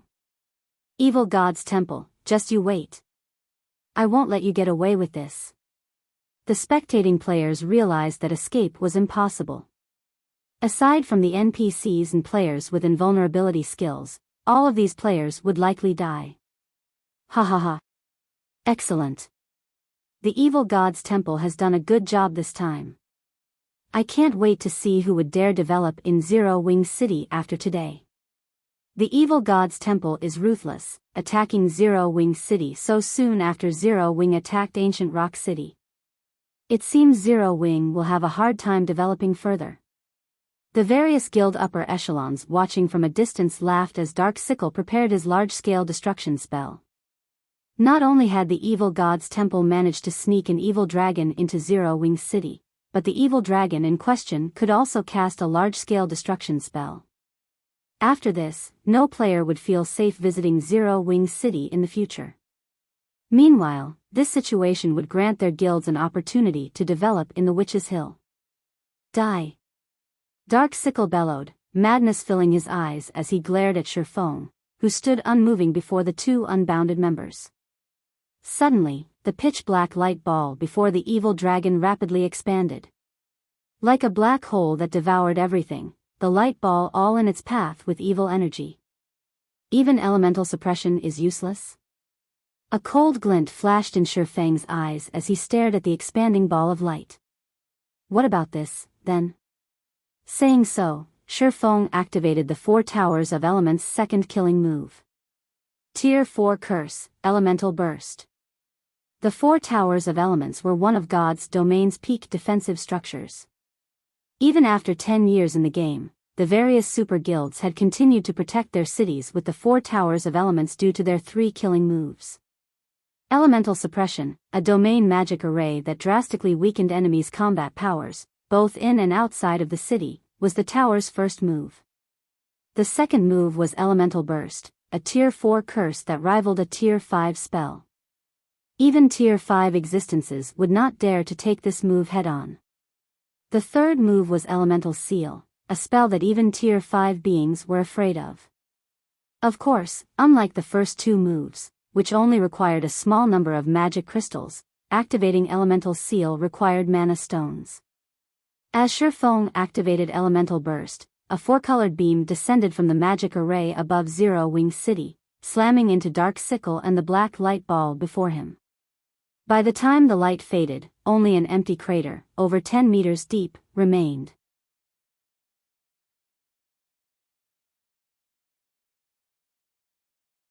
Chapter 1916, Fame Spreads, the Evil Dragon is Dead. Impossible. That's a Tier 3 archaic species we're talking about. The spectating players gaped at the deep crater in the middle of the street, utterly frozen in shock.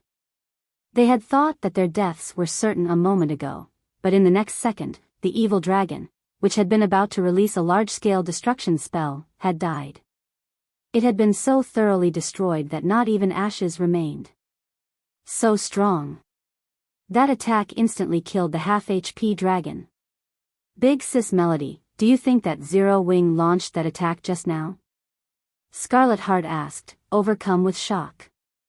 Although the evil dragon had lost a lot of HP during its fight against the NPC soldiers, it had over 15 million HP just a second ago. However, when the 4-colored light pillar had descended, the evil dragon hadn't even had time to scream before it had been destroyed. This was the first time she had witnessed such a devastating attack since joining God's domain. Not even a Tier 4 large-scale destruction spell could compare. Such a powerful attack would likely even injure mythic monsters. That's likely. But Zero Wing City's defenses truly are terrifying to annihilate a Tier 3 archaic species in one hit. I doubt other guilds have a chance of competing with Zero Wing in the Witch's Hill now, Melody said as she marveled at the magic barrier enveloping Zero Wing City. If Ninth Heaven's guild town were as powerful as Zero Wing City, it wouldn't have any problems dealing with the Death God workshop. When players chose a guild town to visit, the most important aspect they took into account was the town's security. Whether it was independent players or merchant players, nobody wanted to die for no reason, wasting all of the effort they spent on leveling. Not only did Zero Wing City provide such a comfortable living environment, but its defenses were also immensely powerful. If they had the option, players would definitely choose to operate out of this city. What was that spell? Dark Sickle's magic resistance should have been boosted after transforming into an evil dragon. How could he have died despite still having over half of his HP? Windhunter's expression twisted when he saw the crater, void of the evil dragon. Although Dark Sickle was only a member of the second batch of experiments, the evil god's temple had spent a lot of resources on Dark Sickle's evil dragonification. Now that Dark Sickle was dead, those resources were gone. This outcome wouldn't have been so terrible if Dark Sickle had damaged Zero Wing City, but he hadn't even killed a single player. All Dark Sickle had accomplished was further solidifying the public's confidence in this city, which was the exact opposite of the evil god's temple's goal. The various guild upper echelons watching from a distance were in a similarly gloomy mood. Not only had Zero Wing City revealed its powerful domain magic array, but it also had command of such a powerful offensive spell. If any power had still harbored ideas of causing trouble in this city, they'd likely abandon the idea after today's display. I have to report this to the guild leader right away. Zero Wing City actually has such frightening defensive measures. It seems that we'll need to alter our plans and give up on the idea of harassing the city. We'll have to build a guild town in the Witch's Hill as soon as possible if we hope to compete with Zero Wing City. After this battle, the various guild upper echelons promptly reported to their respective superiors. They suggested that their guilds shift their focus to constructing a town in the map as soon as they could and avoid interfering with Zero Wing City's operations. If even a Tier 3 archaic species failed to cause trouble in the city, their guild's attempts would be an utter joke. Meanwhile, Shifeng, standing some distance away from the new crater, wasn't surprised in the least that Dark Sickle had died so quickly. Immediately, he instructed some of his NPCs to repair the damaged street and disperse the crowd, quickly ending this farce. The 4 towers of elements could even threaten a Tier 5 being, much less a Tier 3 evil dragon. This was also why he had stationed the Magic King in Silverwing Town instead of Zero Wing City. Once the lively Central District had returned to its former state, Shifeng called up Zero Wing City system interface and selected 10 Tier 2 NPC soldiers with the most potential. He then armed them with the Bronze Wargod emblems. Although the Bronze Wargod emblems effects would not help these Tier 2 NPC soldiers reach the Tier 3 standard, it pushed them quite close to it. Even if a level 80 Grand Lord came to cause trouble, a patrol squad with one of these Tier 3 NPCs could keep the creature busy until other squads arrived with the 4 towers of elements elemental suppression. If possible, Shifeng preferred to avoid using elemental bust. After all, the Tier 4 curse cost 2,000 magic crystals each time it activated. It was a considerable expenditure to Zero Wing. Meanwhile, news of the commotion in Zero Wing City quickly spread throughout Starmoon Kingdom. Players bombarded the kingdom's forums with discussions about the event. Tier 3 Evil Dragon appears in Zero Wing City. Tier 3 Archaic Species gets instant killed. The various discussions on the forums brought Zero Wing City into a new light for the kingdom's players. Some independent players and adventurer teams, who hadn't been particularly interested in the city, decided to shift their base of operations to Zero Wing City. In God's domain, NPC cities were the safest locations for player residences. Hence, many players preferred to develop in NPC cities that lacked resources rather than in cities with abundant resources and lacking security. After all, the cost of death was simply too high. They would rather level up at a slower pace than take such a risk. However, the situation had changed.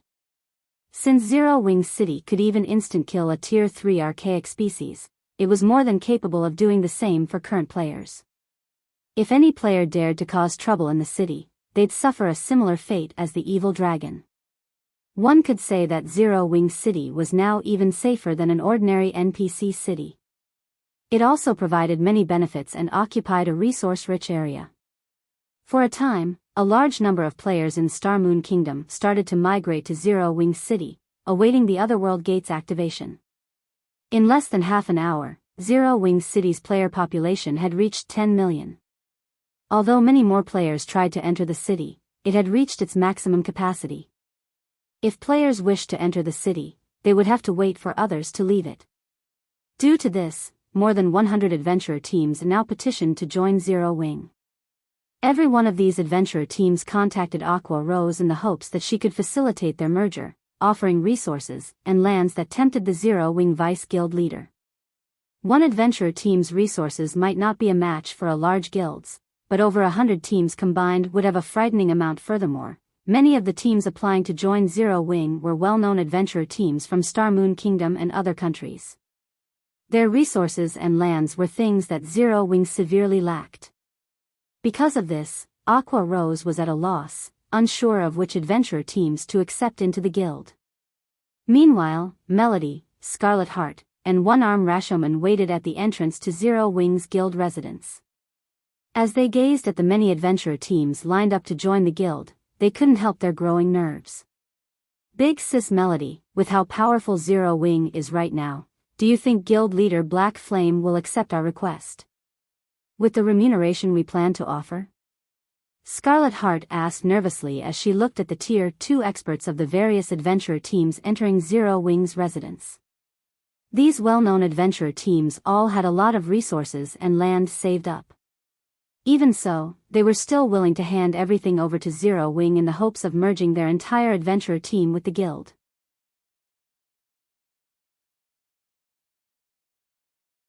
Chapter 1917, Forest City Transaction. Zero Wing City, Zero Wing's residence.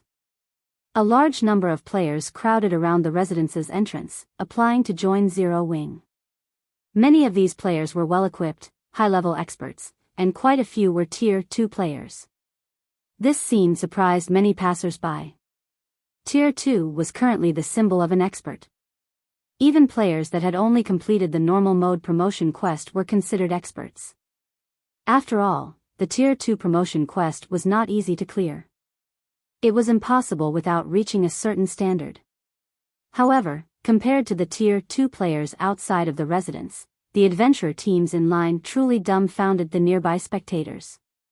Every adventurer team entering Zero Wing's residence possessed a certain degree of fame. Moreover, all of the team's representatives wore excellent equipment, with a few wearing level 50 fine gold equipment. There were also plenty of Tier 2 experts among these adventurer teams, and unlike the independent Tier 2 experts in line, the weakest among these adventurer team experts had completed the hard mode promotion quest. They had far more potential than the experts that had only completed the normal mode quest. With so many adventurer teams seeking to join Zero Wing's strength will quickly and significantly increase. Amazing! I've seen more than 20 adventurer teams entering the residence thus far. Combined, these adventurer teams have even more overall combat power than third-rate guilds. Hopefully, Zero Wing doesn't accept too many. Otherwise, independent players like us will have a much slimmer chance of joining the guild. The independent players in line were excited and worried as they watched the various adventurer teams following after Zero Wing's representatives. Now that Zero Wing City had revealed its powerful defenses, countless players wanted to develop in the city. Zero Wing's future was clear. Even if the guild lost its position in the Ore Empire, its standing in Star Moon Kingdom would be unshakable. To the general populace, Zero Wing was even stronger than a first-rate guild that occupied 2 or 3 kingdoms. A first-rate guild that occupied 2 or 3 kingdoms might have a lot of resources, but its development couldn't be considered stable. There was still a very high chance that other guilds would steal its resources. However, that was not the case for Zero Wing. As long as Zero Wing's city stood, the guild's position in the kingdom would remain stable. With how powerful Zero Wing's city's defenses were, it was very hard to imagine any power capturing or destroying the city. Even if a power were capable of doing so, it wouldn't likely be interested in a backwater country like Star Moon Kingdom. They'd definitely set their sights on better territories. While the crowd outside of the residence discussed Zero Wing's future, 2 women emerged from the residence. The moment these 2 women appeared, the crowd outside went into an uproar. This reaction wasn't due to the women's peerless beauty, but because of the guild emblems pinned to their armor.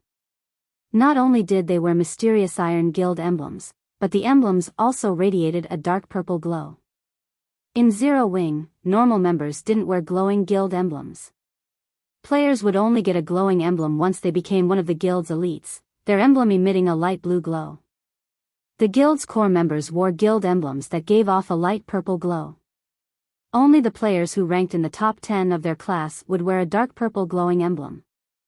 Zero Wing's class rankings were determined by one's contribution to the guild and their combat power. Hence, the rankings were an incredibly reliable method of spotting an expert.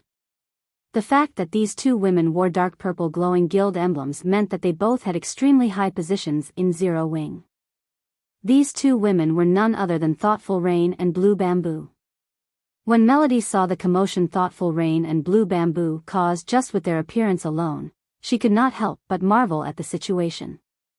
She had only become acquainted with Thoughtful Rain after helping the woman in a neutral map.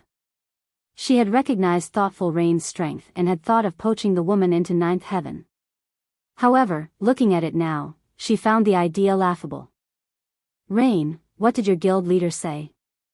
Melody anxiously asked as the woman approached. "Big sis Melody, don't worry. I've already talked to the guild leader. He says he is willing to hear you out," Thoughtful Rain said, smiling. "The guild leader is waiting for you in his office right now. I'll bring you to him. Your guild leader is willing to talk." Melody released a sigh of relief. Now that she understood how powerful Zero Wing was, she knew that it would be very difficult to secure a meeting with its guild leader, especially since her guild was merely an up-and-coming second-rate guild. Before seeking Thoughtful Rain's help, she had sought aid from several first-rate guilds, but when they had learned that her request was related to the Death God workshop, they had even refused to meet with her, much less negotiate. Only the Setting Sun Guild had been willing to hear her out. As the players in line watched, Thoughtful Rain led the 9th Heaven trio into Zero Wing's guild hall. The guild hall bustled with activity. Many of the guild's experts had returned to the residence in anticipation for the Otherworld gates opening. Currently, over 200 Tier 2 experts loitered around the first-floor hall, stupefying Melody and her companions. Zero Wing's Tier 2 experts easily outnumbered 9th Heavens by many times. Moreover, this was only a portion of the guild's Tier 2 experts. Even first-rate guilds paled in comparison to Zero Wing. After a short moment, the group arrived before the guild leader's office on the guild hall's top floor. Currently, several dozen Tier 2 experts sat outside of the office, every one of which was level 56 or higher. These experts were all from the various adventurer teams applying to join Zero Wing. They would all be top-ranked players in any first-rate guild, but they sat quietly as if waiting for some kind of judgment. The hallway was deathly silent. However, Thoughtful Rain ignored these people as she led Melody's group into the guild leader's office. When Melody and the others entered the office, they felt an oppressive sensation overcome their bodies. This sensation didn't originate from Shurfeng, who sat behind an office desk, but from Kola and the others, who stood near their guild leader.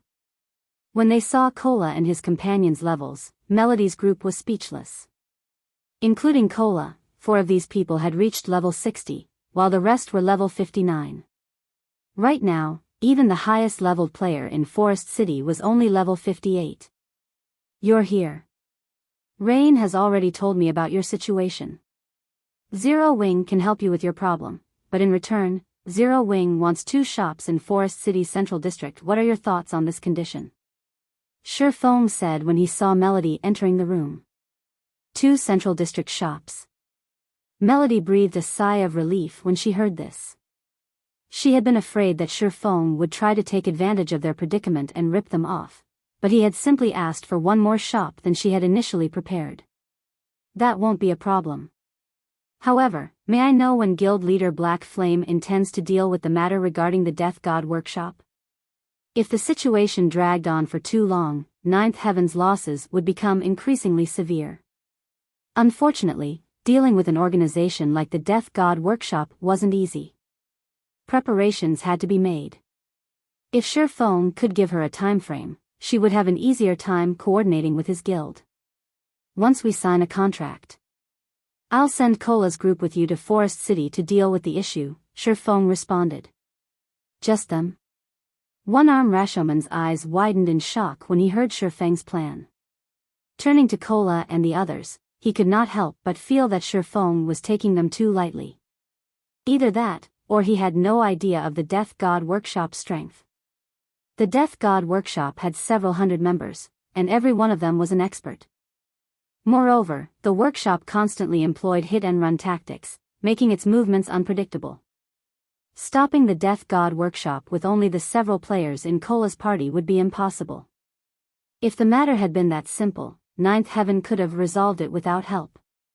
Guild Leader Black Flame, the Death God Workshop is quite powerful, adept at using guerrilla warfare against guilds.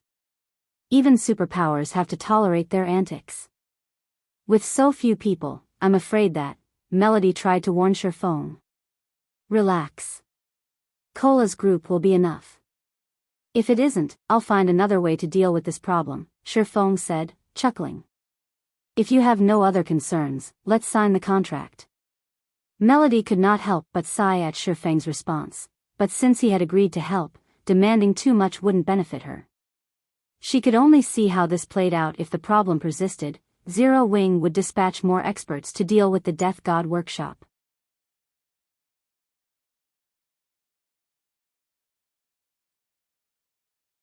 Chapter 1918, Fairy Country. Once Shifeng and Melody had signed their contract, Cola and Fire Dance, whom Shifeng had tasked with leading a 20-man team, followed Melody's group to Forest City. When Shifeng had finished with the situation regarding Ninth Heaven, he selected a few adventurer teams to annex into Zero Wing. These adventurer teams had been relatively powerful during his previous life, although they had yet to reach their full potential.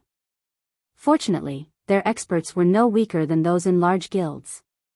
They only lacked resources and combat experience. Among the adventurer teams that had applied, the Purple Thorns Kingdom's Unbounded had truly surprised Shifeng. Even now, Unbounded ranked among the top 100 adventurer teams in its kingdom. Stubborn Bone, Unbounded's commander, had also been quite famous in the past. Not only had he developed Unbounded into a top adventurer team, but he had also become a Tier 4 berserker himself. Unfortunately, due to a lack of equipment, he had never reached Tier 5. There was also another Unbounded member who had reached Tier for the Archlight Sword Emperor, 7 Light. Although 7 Light had been slightly weaker than Stubborn Bone, the difference hadn't been related to their technique standards, but due to a lack of proper equipment and weapons. Meanwhile, due to the fact that Unbounded had 2 Tier 4 expert members, it had barely qualified as a top adventurer team in the Secret Pavilion's eyes. Even so, the feat was impressive. After all, top adventurer teams that earned the Secret Pavilion's recognition could even rival the best second-rate guilds, with some of the more powerful teams rivaling first-rate guilds. Now that Zero Wing had annexed Unbounded, this had guaranteed that Zero Wing would have 2 more peak experts in the future. Moreover, since Unbounded had focused its development in the Purple Thorns Kingdom, the adventurer team had established a foundation in the kingdom. After annexing Unbounded, Zero Wing would have more influence in the kingdom, which would, in turn, make it easier to obtain resources unique to the kingdom. After Shifeng finished selecting adventurer teams, he made his way to the Candlelight trading firm and started to mass-produce all-round devices. He also instructed Melancholic Smile to arrange the production of advanced darkness resistance potions in preparation for his expedition to Kama Island. Meanwhile, in the second floor hall of Zero Wings Guild Hall. When the various adventurer team representatives waiting in the hall saw Aqua Rose, they all could not help but grow nervous. After researching your adventurer teams, we have decided that we will only fully welcome the teams on this list. For those not listed, Zero Wing will accept a portion of your members, Aqua Rose said as she passed a list to the various adventurer teams present. Also, every adventurer team that agrees to join will receive 20 internal member slots in Zero Wing. If you agree to these conditions, you may see me to sign a contract, becoming one of our guild members. Currently, more than 60 adventurer teams were interested in joining Zero Wing, but the guild could only afford to recruit a limited number of players. If Zero Wing recruited too many, it would only hinder the guild's development. Hence, including the adventurer teams Shifeng had handpicked, Aqua Rose had only decided to allow 11 adventurer teams to join Zero Wing, all of which had relatively strong Tier 2 experts and resources that would be crucial to Zero Wing's development. After checking the list, some of the adventurer teams celebrated, while others were frustrated. "Commander, this is great. Our adventurer team can join Zero Wing as a whole," Seven Light exclaimed after reading the list. After witnessing Shifeng's fight with the evil dragon, his desire to join the guild had grown. Stubborn Bone was just as elated. Even before applying to join Zero Wing, he had heard that Zero Wing offered amazing benefits to its players. When he had stepped into Zero Wing's residence, he had learned that the reality was even better than the rumors. Not only did Zero Wing's members have priority when using the battle arena's combat rooms, but they could also rent advanced combat rooms in exchange for GCPs. As long as they had enough GCPs, they could even learn all kinds of combat techniques. However, what surprised him the most was Zero Wing's guild warehouse. There were even level 55 and 60 dark gold weapons and equipment available for purchase. Of course, guild members had to have enough GCPs and sufficient status to buy these items. Only core members were allowed access to top-tier items. Even so, elite members could purchase level 55 and 60 fine gold weapons and equipment. Moreover, Zero Wing's members had a variety of methods to earn money. Not only were a ton of high-ranked quests available in the guild's various residences, but there were also plenty of guild transportation quests available in Silverwing City. These guild transportation quests awarded far better remuneration than the transportation firm's quests for non-guild members. With all of these resources, Stubborn Bone even had hope of becoming a peak expert in God's domain. However, he wanted to get Unbounded's member settled in Zero Wing City first. Then, he would do everything he could to raise his position in the guild. He could only secure more resources to grow by doing so. All of the adventurer teams that joined Zero Wing would start as normal members, and commanders were no exception. Meanwhile, in the Fairy Country, a neutral map far away from Starmoon Kingdom. Under Melody's lead, Cola and the others finally arrived at the Fairy Country's Forest City. This place is so prosperous. It seems like there are so many more players here than in Starmoon City. Shadow Sword was a little surprised to see half-beastmen and half-elves filling the streets. Fire Dance and the others nodded in agreement. In their opinion, very few players should choose to play as a neutral race, but Forest City streets were packed. Moreover, all of these players were very high-leveled, with most having passed level 55. Many of them had even reached level 57, which only expert players could do at this stage of the game. In fact, Forest City likely had more level 57 players than Zero Wing City. Forest City is the Fairy Country's capital. 1/3 of the country's half-beastmen and half-elves are here. Although it can't compare to an empire's imperial capital, it's more prosperous than an ordinary kingdom's capital. Fairy Country is a hub for players seeking individual strength. Players come here from various kingdoms and empires. If you gather all these players in a single location, it is only natural that you'd get a frightening number. Moreover, more players continue to flood into the city. This is why so many large guilds have set their sights on the Fairy Country. Some guilds have even converted all of their players into neutral races, Melody explained. There are as many as 5 first-rate guilds operating in Forest City, and everyone is competing over the position as the city's overlord. 5 first-rate guilds are competing over this city? Fire Dance was astonished. During the game's early stages, the competition in Star Moon Kingdom had been intense, but only 3 first-rate guilds had participated. However, 5 first-rate guilds fought over this single NPC city. Of course, Fire Dance recognized Forest City's value. Not long after Melody introduced Fire Dance and her team to the mesmerizing Forest City, she received a message. As she read it, Melody's expression darkened. Has something happened? Fire Dance asked when she noticed the change. I've just received a report stating that the Death God Workshop has taken action yet again. Just some time ago, the workshop ambushed one of our 1,000-man teams while it raided a field boss, Melody said grimly. The Death God Workshop? Hearing Melody's words, a joyful smile lit up Fire Dance's face as she asked, Can you take us there now? Now? Melody was stunned for a moment. We're pretty far from the ambush site. By the time we arrive, they will be gone. Moreover, the Death God Workshop only dispatched a 100-man team this time, and every member is an expert. With just the 20 of you, I'm afraid that. It's fine. Just lead us there to take a look, Fire Dance gently demanded with a calm smile.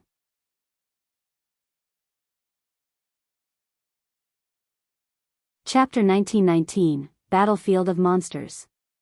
Hearing Fire Dance's confident tone, Melody sent one-armed Rashomon to organize a team. While she understood that Fire Dance and the others were extraordinarily strong, the Death God Workshop was not a simple opponent otherwise. Forest City's various first-rate guilds wouldn't have such a massive headache over the workshop. It should be known that the Death God Workshop had ambushed those guilds' teams many times, but the workshop's members were quite cunning. Despite doing all they could to retaliate, their efforts had been wasted on a few small fries. They couldn't reach the Death God Workshop's core. This was also why only the super first-rate guild, Setting Sun, of all the guilds she had reached out to, had been willing to help them. However, the Setting Sun's price was just vicious. Accepting Setting Sun's offer was no different than giving the guild, which she had gone to great lengths to develop, away. She would never agree to such a thing. Meanwhile, with how many members the Death God Workshop had mobilized to ambush Ninth Heaven's 1,000-man team, they'd suffer a massive loss if Fire Dance and her companions actually found the workshop's members. Hence, as a precaution, she had decided to take some of her people along. She couldn't afford to let Fire Dance and the others die so soon after reaching Forest City. It would be hard to explain to Zero Wing. Due to time constraints, one-armed Rashomon was only able to gather a little over 200 experts from the guild before Melody led Fire Dance and the team to Wisp Cemetery, a level 60 to 75 map some distance from Forest City. Dark clouds covered the sky above Wisp Cemetery throughout the year, and although lush forest occupied the area, it gave off an oppressive and gloomy aura. However, since this was a high-resource map, many guilds often grinded and collected resources here. Melody and her group carefully advanced down a forest path as they made their way towards the reported battlefield. Although not many monsters called Wisp Cemetery home, the wandering wisps in the area were incredibly troublesome. Once they spotted living creatures, they'd call upon a small force of undead creatures to eliminate the intruders. These little monsters could easily summon hundreds and thousands of undead creatures with its call. To make matters worse, not only did the undead creatures provide very little EXP, but they also almost never dropped good items. As a result, players grinding in the Wisp Cemetery tried to avoid the wandering wisps and undead creatures as often as possible. After traveling through the Wisp Cemetery for about half an hour, Melody's group finally reached the ambush site. The Death God Workshop had ambushed Ninth Heaven's players at the entrance of an underground tomb. The tomb contained a level 63 field boss, and the Death God Workshop had killed both Ninth Heaven's members and the field boss during its ambush. Traces of combat were evident in and outside of the tomb. It was clear that the recent battle had been intense. Players' blood had been scattered across the ground, filling the air with its stench. They must have executed the ambush during the boss fight. They must have stationed some players outside of the tomb to stop anyone from escaping. Were there any survivors from the 1,000-man team? Thoughtful Rain turned to ask Melody after observing the bloodstains. Not one person managed to escape. The Death God Workshop always operates this way. Whenever the workshop launches an ambush, it uses a magic scroll to seal the area, preventing players from using instantaneous movement scrolls and return scrolls, Melody said, gnashing her teeth. Although the ambush team wasn't the guild's main force, it was an elite team led by expert players. Losing the entire team had incurred significant losses. Not only had every player died, but they had also all lost a piece of equipment. I can now perceive traces that aren't visible to the naked eye. To put it simply, I can see the mana fluctuations players leave behind. It's been less than 3 hours since the battle ended, so the Death God Workshop players are still within my perception range. Not even a Tier 1 anti-tracking skill will have any effect against my skill, Fire Dance said, smiling faintly. Why else do you think the guild leader sent me? Hearing Fire Dance's words, Flying Shadow grew a little excited. He had thought this job would be difficult, but it seemed that they'd be able to complete the task quickly with Fire Dance's new skill. Fire Dance then proceeded to use mana perception, tracking the ambushing players. If the Death God Workshop members had used a return scroll to leave the area, she wouldn't have been able to track them. However, she'd find them as long as they simply walked away. These people haven't left using a return scroll. After lingering here for some time, they headed north, Fire Dance said as she watched the mana fluctuations lead into the forest. Hurriedly, she said, they only left about an hour ago. We still have hope of catching up to them. Let's move out. Saying so, Fire Dance took the lead and followed the mana fluctuations with her teammates close behind. She found them. Melody could not help her growing excitement. Hurriedly, she and the 200-plus experts from her guild followed after Fire Dance. She had never thought that Fire Dance was so amazing to locate a trail that was more than an hour old. Ordinary tracking skills were impressive enough if they could find 30-minute-old traces. If the target had an anti-tracking skill, finding them would be even more difficult.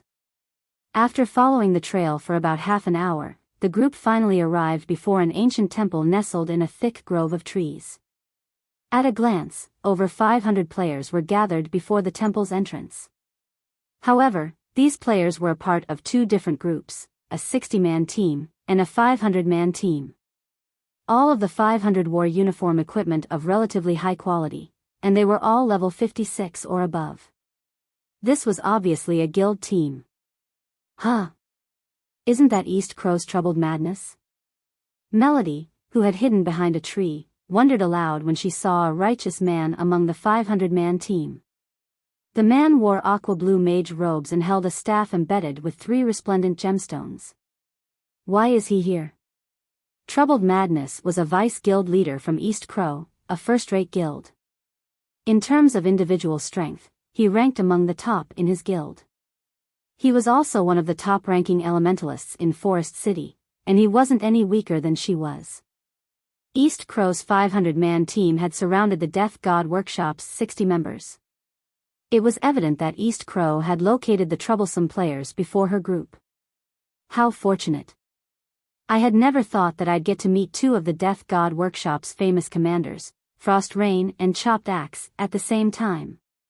You have been challenging to track down. Now, it's time to pay for your past transgressions. Troubled Madness snarled as he glared at a man and a woman amidst the Death God Workshop's group. The middle-aged man that had a scholarly look was a level 58, Tier 2 swordsman, while the tall woman exuding a wild aura was a level 58, Tier 2 berserker. Frost, what do you think we did to East Crow? The tall woman asked as she considered the situation. It seemed as if she were trying to remember what she had done to this first-rate guild. I don't remember.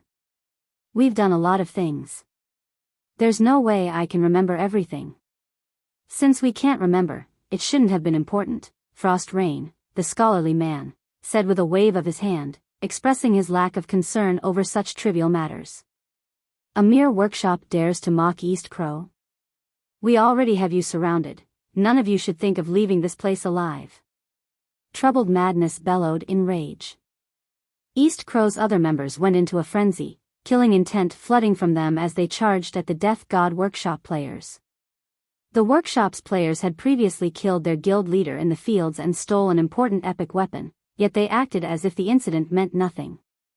Why wouldn't this enrage East Crow's players? Countless spells and arrows rained down on the Death God Workshop's members as East Crow's MTs and melee players tightened their circle. All of these guild players were experts, and their coordination was seamless. After so much talk, you still attack us? Chopped Axe, the tall woman, exclaimed, I haven't had my fill yet, so let's see how far you East Crow players can go. After saying so, Chopped Axe charged into the shrinking wall of players. Frost Rain, however, showed no interest in the battle. He yawned with boredom, further inciting guild players' fury. The MTs and melee players on the front line began to employ their specialty moves, meeting Chopped Axe in battle. Elated, Chopped Axe raised the excessively large axe in her hands and brandished it at the approaching players. Pung! Pung! Pung! As the two sides clashed, the level 56+ shield warriors, guardian knights, berserkers, swordsmen, and assassins were sent flying, their HPs plummeting. Not even their healers could keep up with the damage. In less than 30 seconds, Chopped Axe had carved a hole in East Crow's encirclement. Seeing this, the Death God Workshop members surged through the gap and assaulted the guild's ranged players. In less than a minute after the battle had begun, only half of East Crow's 500-man team remained alive, yet the Workshop's team had only suffered a few casualties. The guild players' screams filled the battlefield, and to make matters worse, not a single player lasted more than 5 moves against Chopped Axe. Even Tier 2 MTs fell after 4 of her attacks. She was unstoppable on the battlefield. Is she a monster? Troubled Madness was dazed as he watched the woman's rampant slaughter, his fighting spirit fizzling out. How boring. You're giving up already? Chopped Axe clicked her tongue when she noticed the fear in Troubled Madness's eyes, clearly disappointed. All right, Axe, that's enough. We don't have time to play with these people. We need to get into the temple quickly. Frost Rain, who hadn't made a single move, reminded his comrade as he gestured to the temple before him. He completely ignored the 200+ East Crow members that were still alive.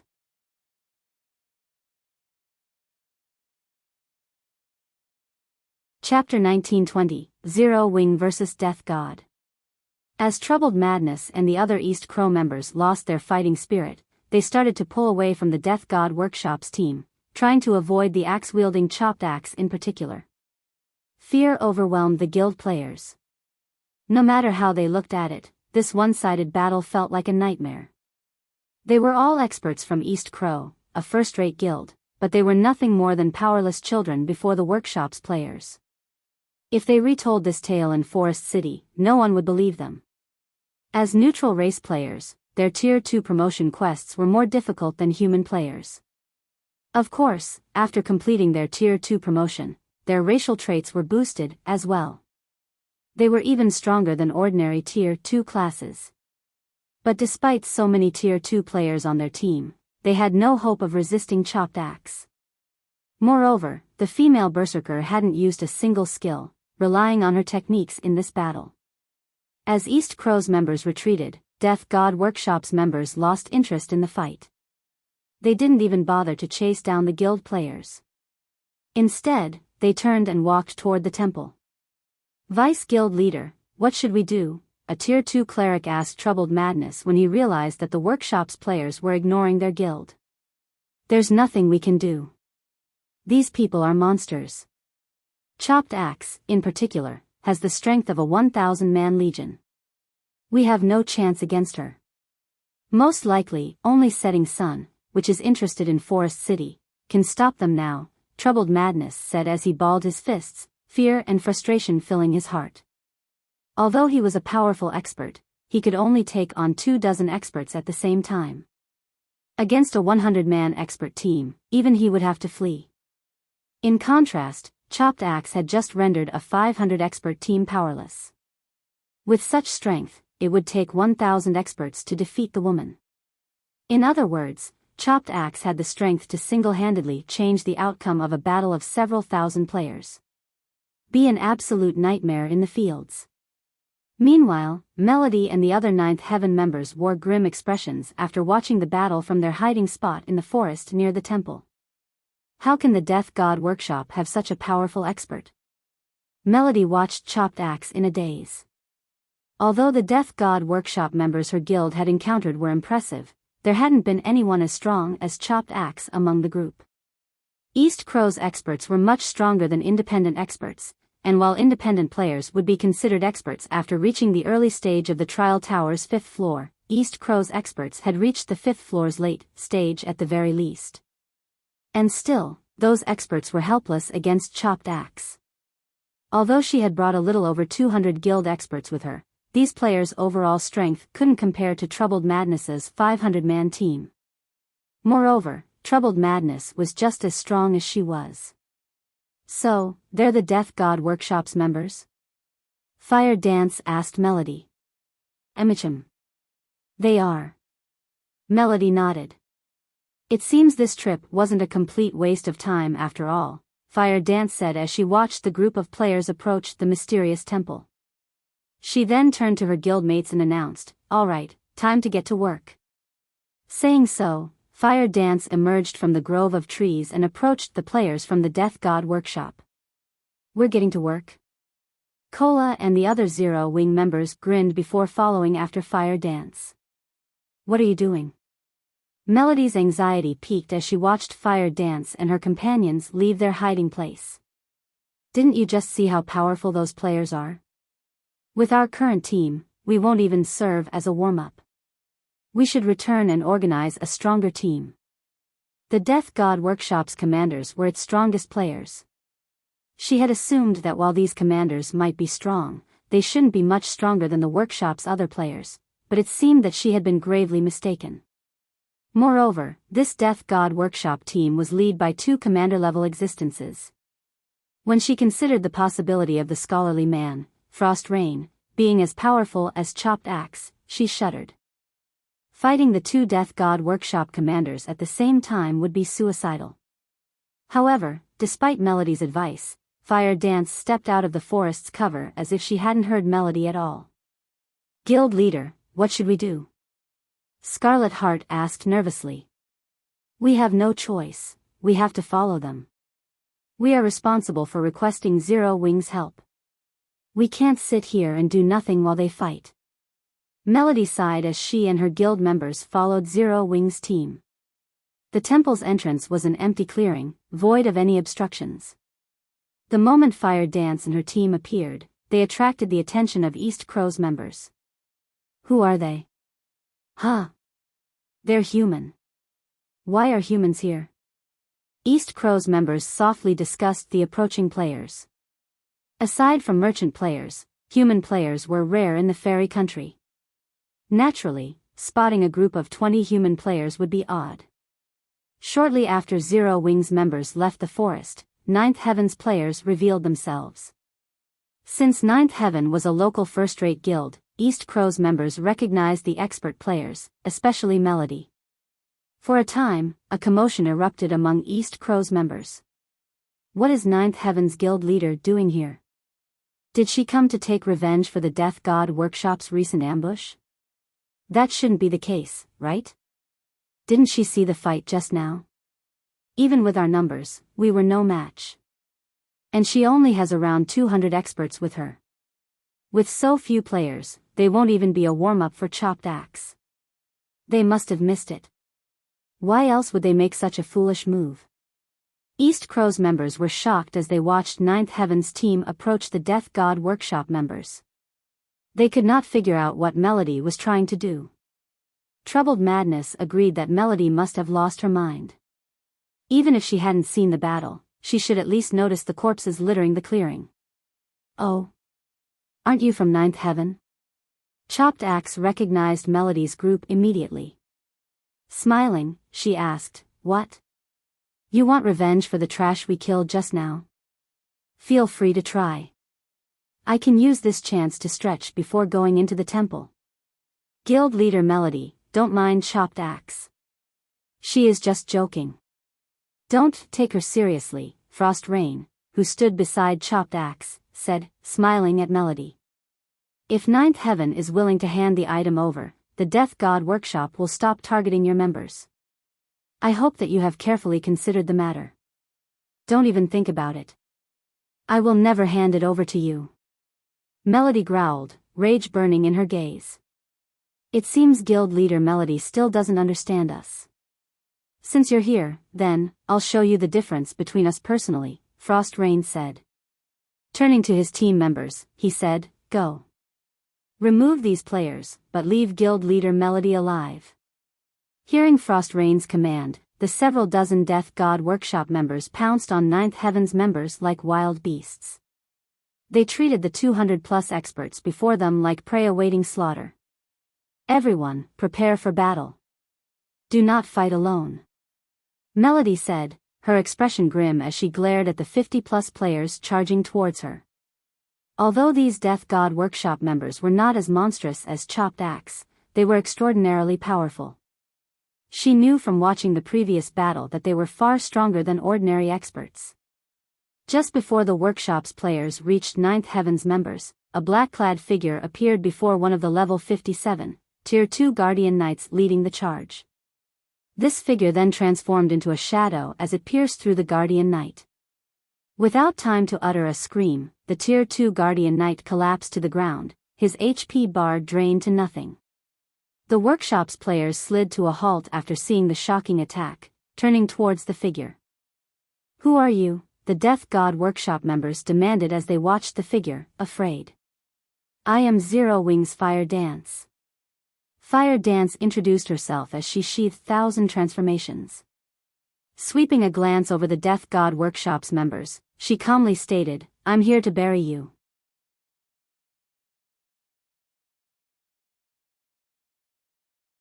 Chapter 1921, Duel of Strength. The Death God Workshop's members shot Fire Dance's chilling expressions after hearing her statement.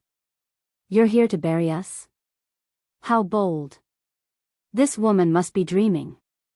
Although Fire Dance's level 60 was surprising, a 2 or 3 level difference was nothing to experts like them. They were merely on alert due to her successfully ambushing and killing a Tier 2 metric tons. However, Fire Dance was dearly mistaken if she thought that she could slay them all.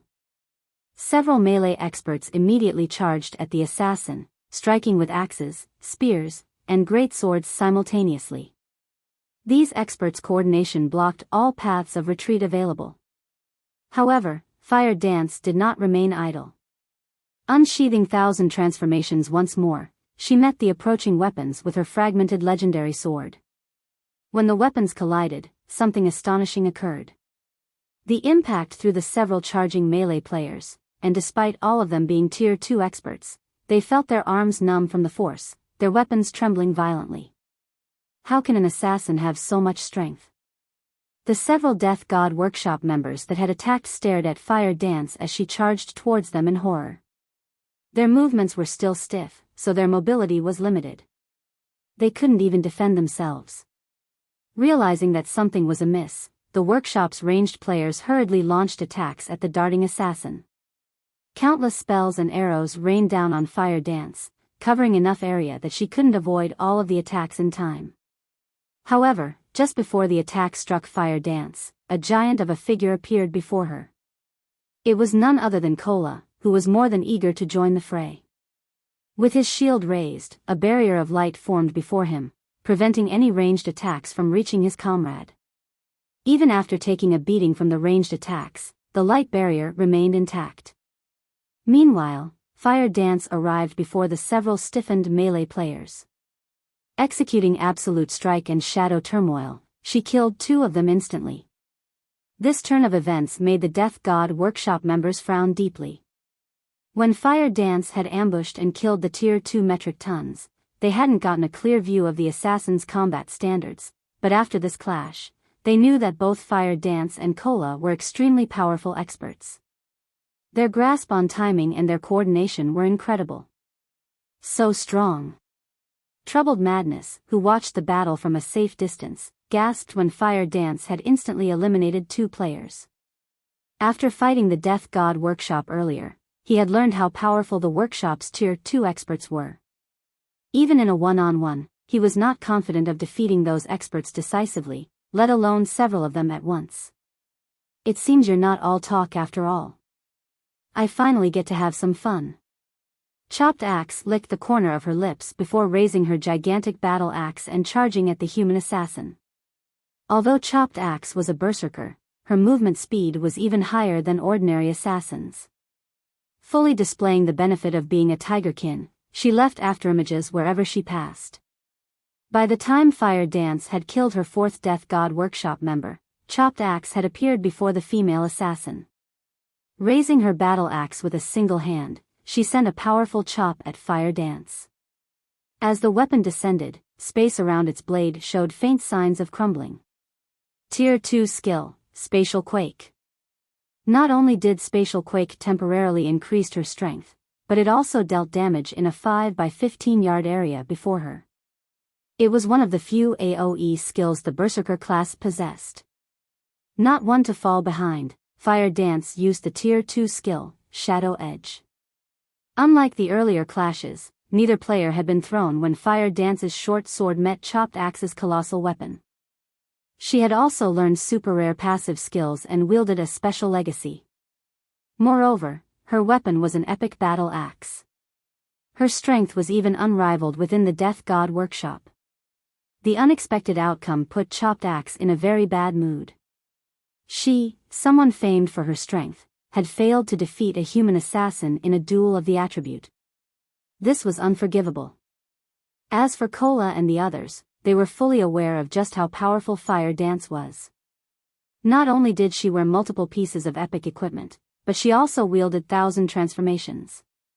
Since Cola had his own fragmented legendary item, he could guess that her short sword was the same rank. If that were the case, only Sherfone Gentle Snow could likely surpass Fire Dance's strength. Yet, despite being so powerful, Fire Dance's clash with the Tigerkin Berserker had ended in a tie.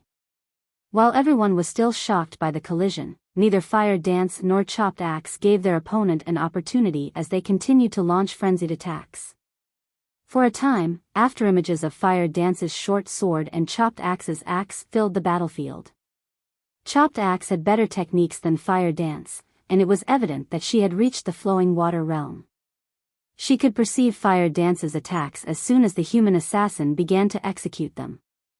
However, Fire Dance was an assassin. Strength wasn't her forte.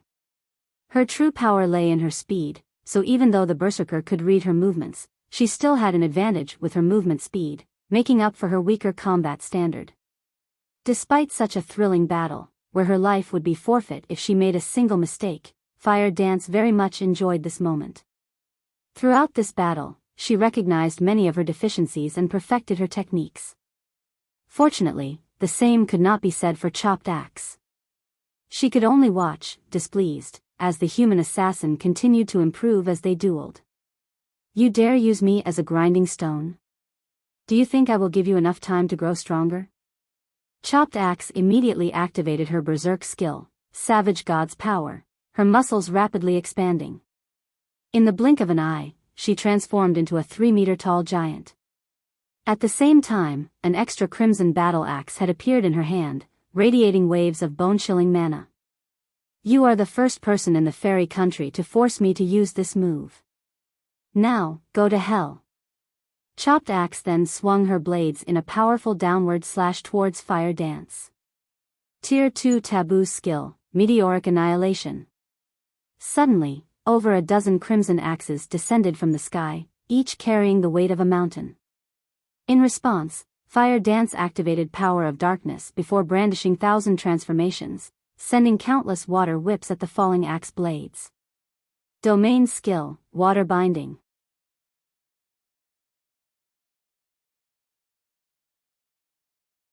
Chapter 1922, Painful Lesson. When the two powerful skills clashed, an intense shockwave shook the ground and the surrounding players. At the same time, the ground at the epicenter of the collision shattered and crumbled, a huge crater forming around the two women. Shockingly huge cracks spread out from the crater. There simply was no comparison between this clash and the numerous exchanges the two had before. As the attacks of meteoric annihilation and water binding disappeared, fire dances and chopped axes figures emerged, standing quietly inside the crater. Although both sides remained completely unscathed, the expressions both women wore were completely different, one of them incomparably excited and the other astonished. This assassin actually stopped my strongest skill? At this moment, Chopped Axe's complexion turned ashen as she looked at Fire Dance, her earlier sense of ease gone. Meteoric Annihilation was a Tier 2 taboo skill. Combined with her Berserk skill, she could send even a Grand Lord of the same level stumbling back. She was extremely confident in this move of hers and believed that no player could receive it head-on. Yet, despite Fire Dance being only an assassin, not only did the female assassin manage to stop her attack without receiving any damage, but she had even done so without using Vanish, a well-known life-saving skill of the assassin class.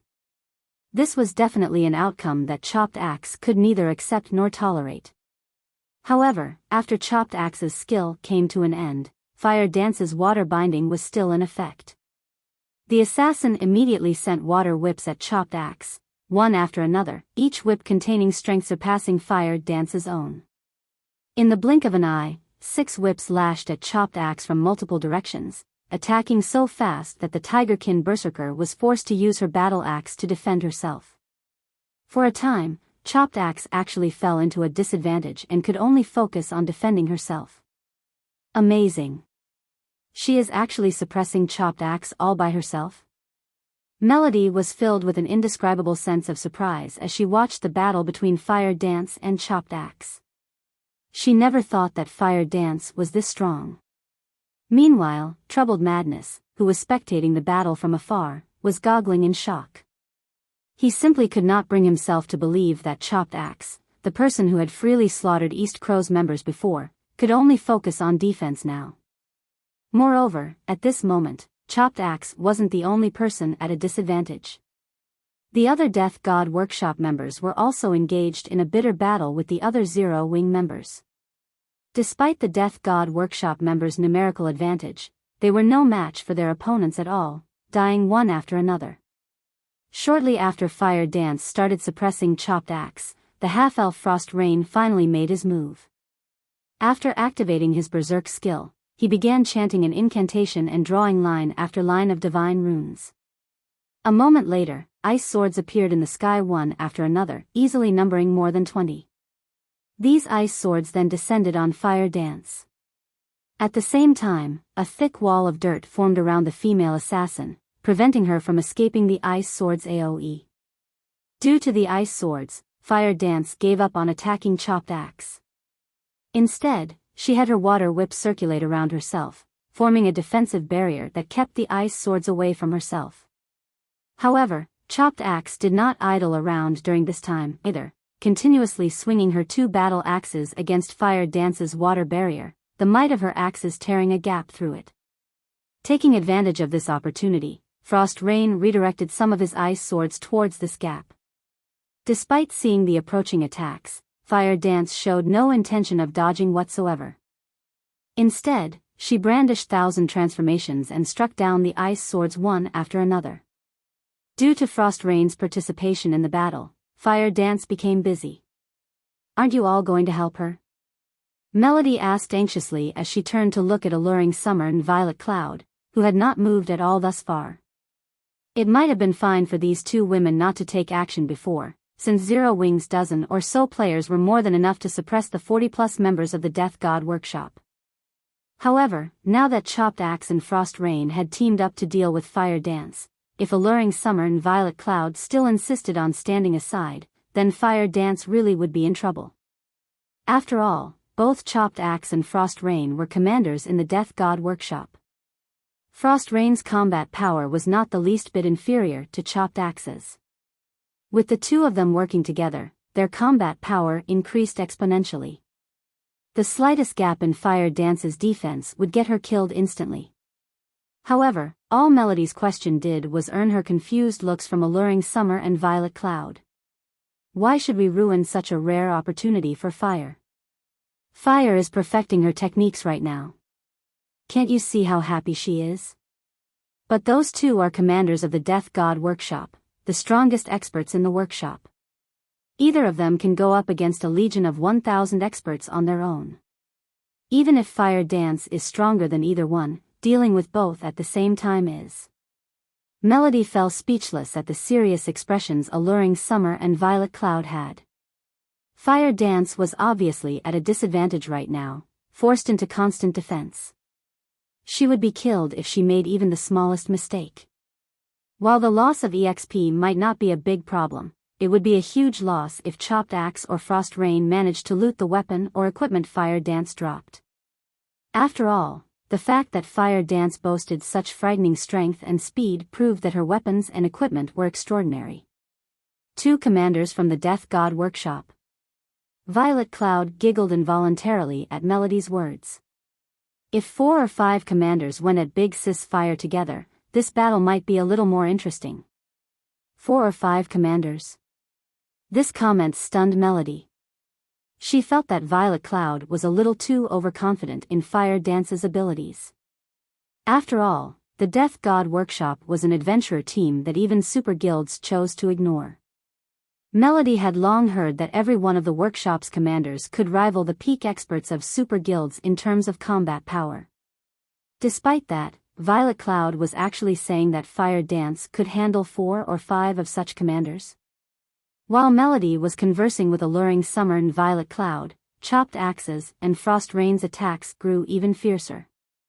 Frost Rain ceaselessly bombarded Fire Dance with spells, giving her no chance to catch a breath. Once he noticed a gap in the assassin's defense, he would immediately strike at it. Meanwhile, Chopped Axe kept creating gaps in Fire Dance's defense. Occasionally, she even moved into melee range and trade blow for blow with Fire Dance. After the trio continued this struggle for a short while, Fire Dance's HP finally started decreasing. Although the assassin had the protection of her armor, just a graze from Chopped Axe's battle axes inflicted a heavy impact. Blood was even leaking from her mouth now. Fortunately, the physical injuries she sustained thus far were still not at a point where they would affect her combat power. Of course, Chopped Axe wasn't having a good time either.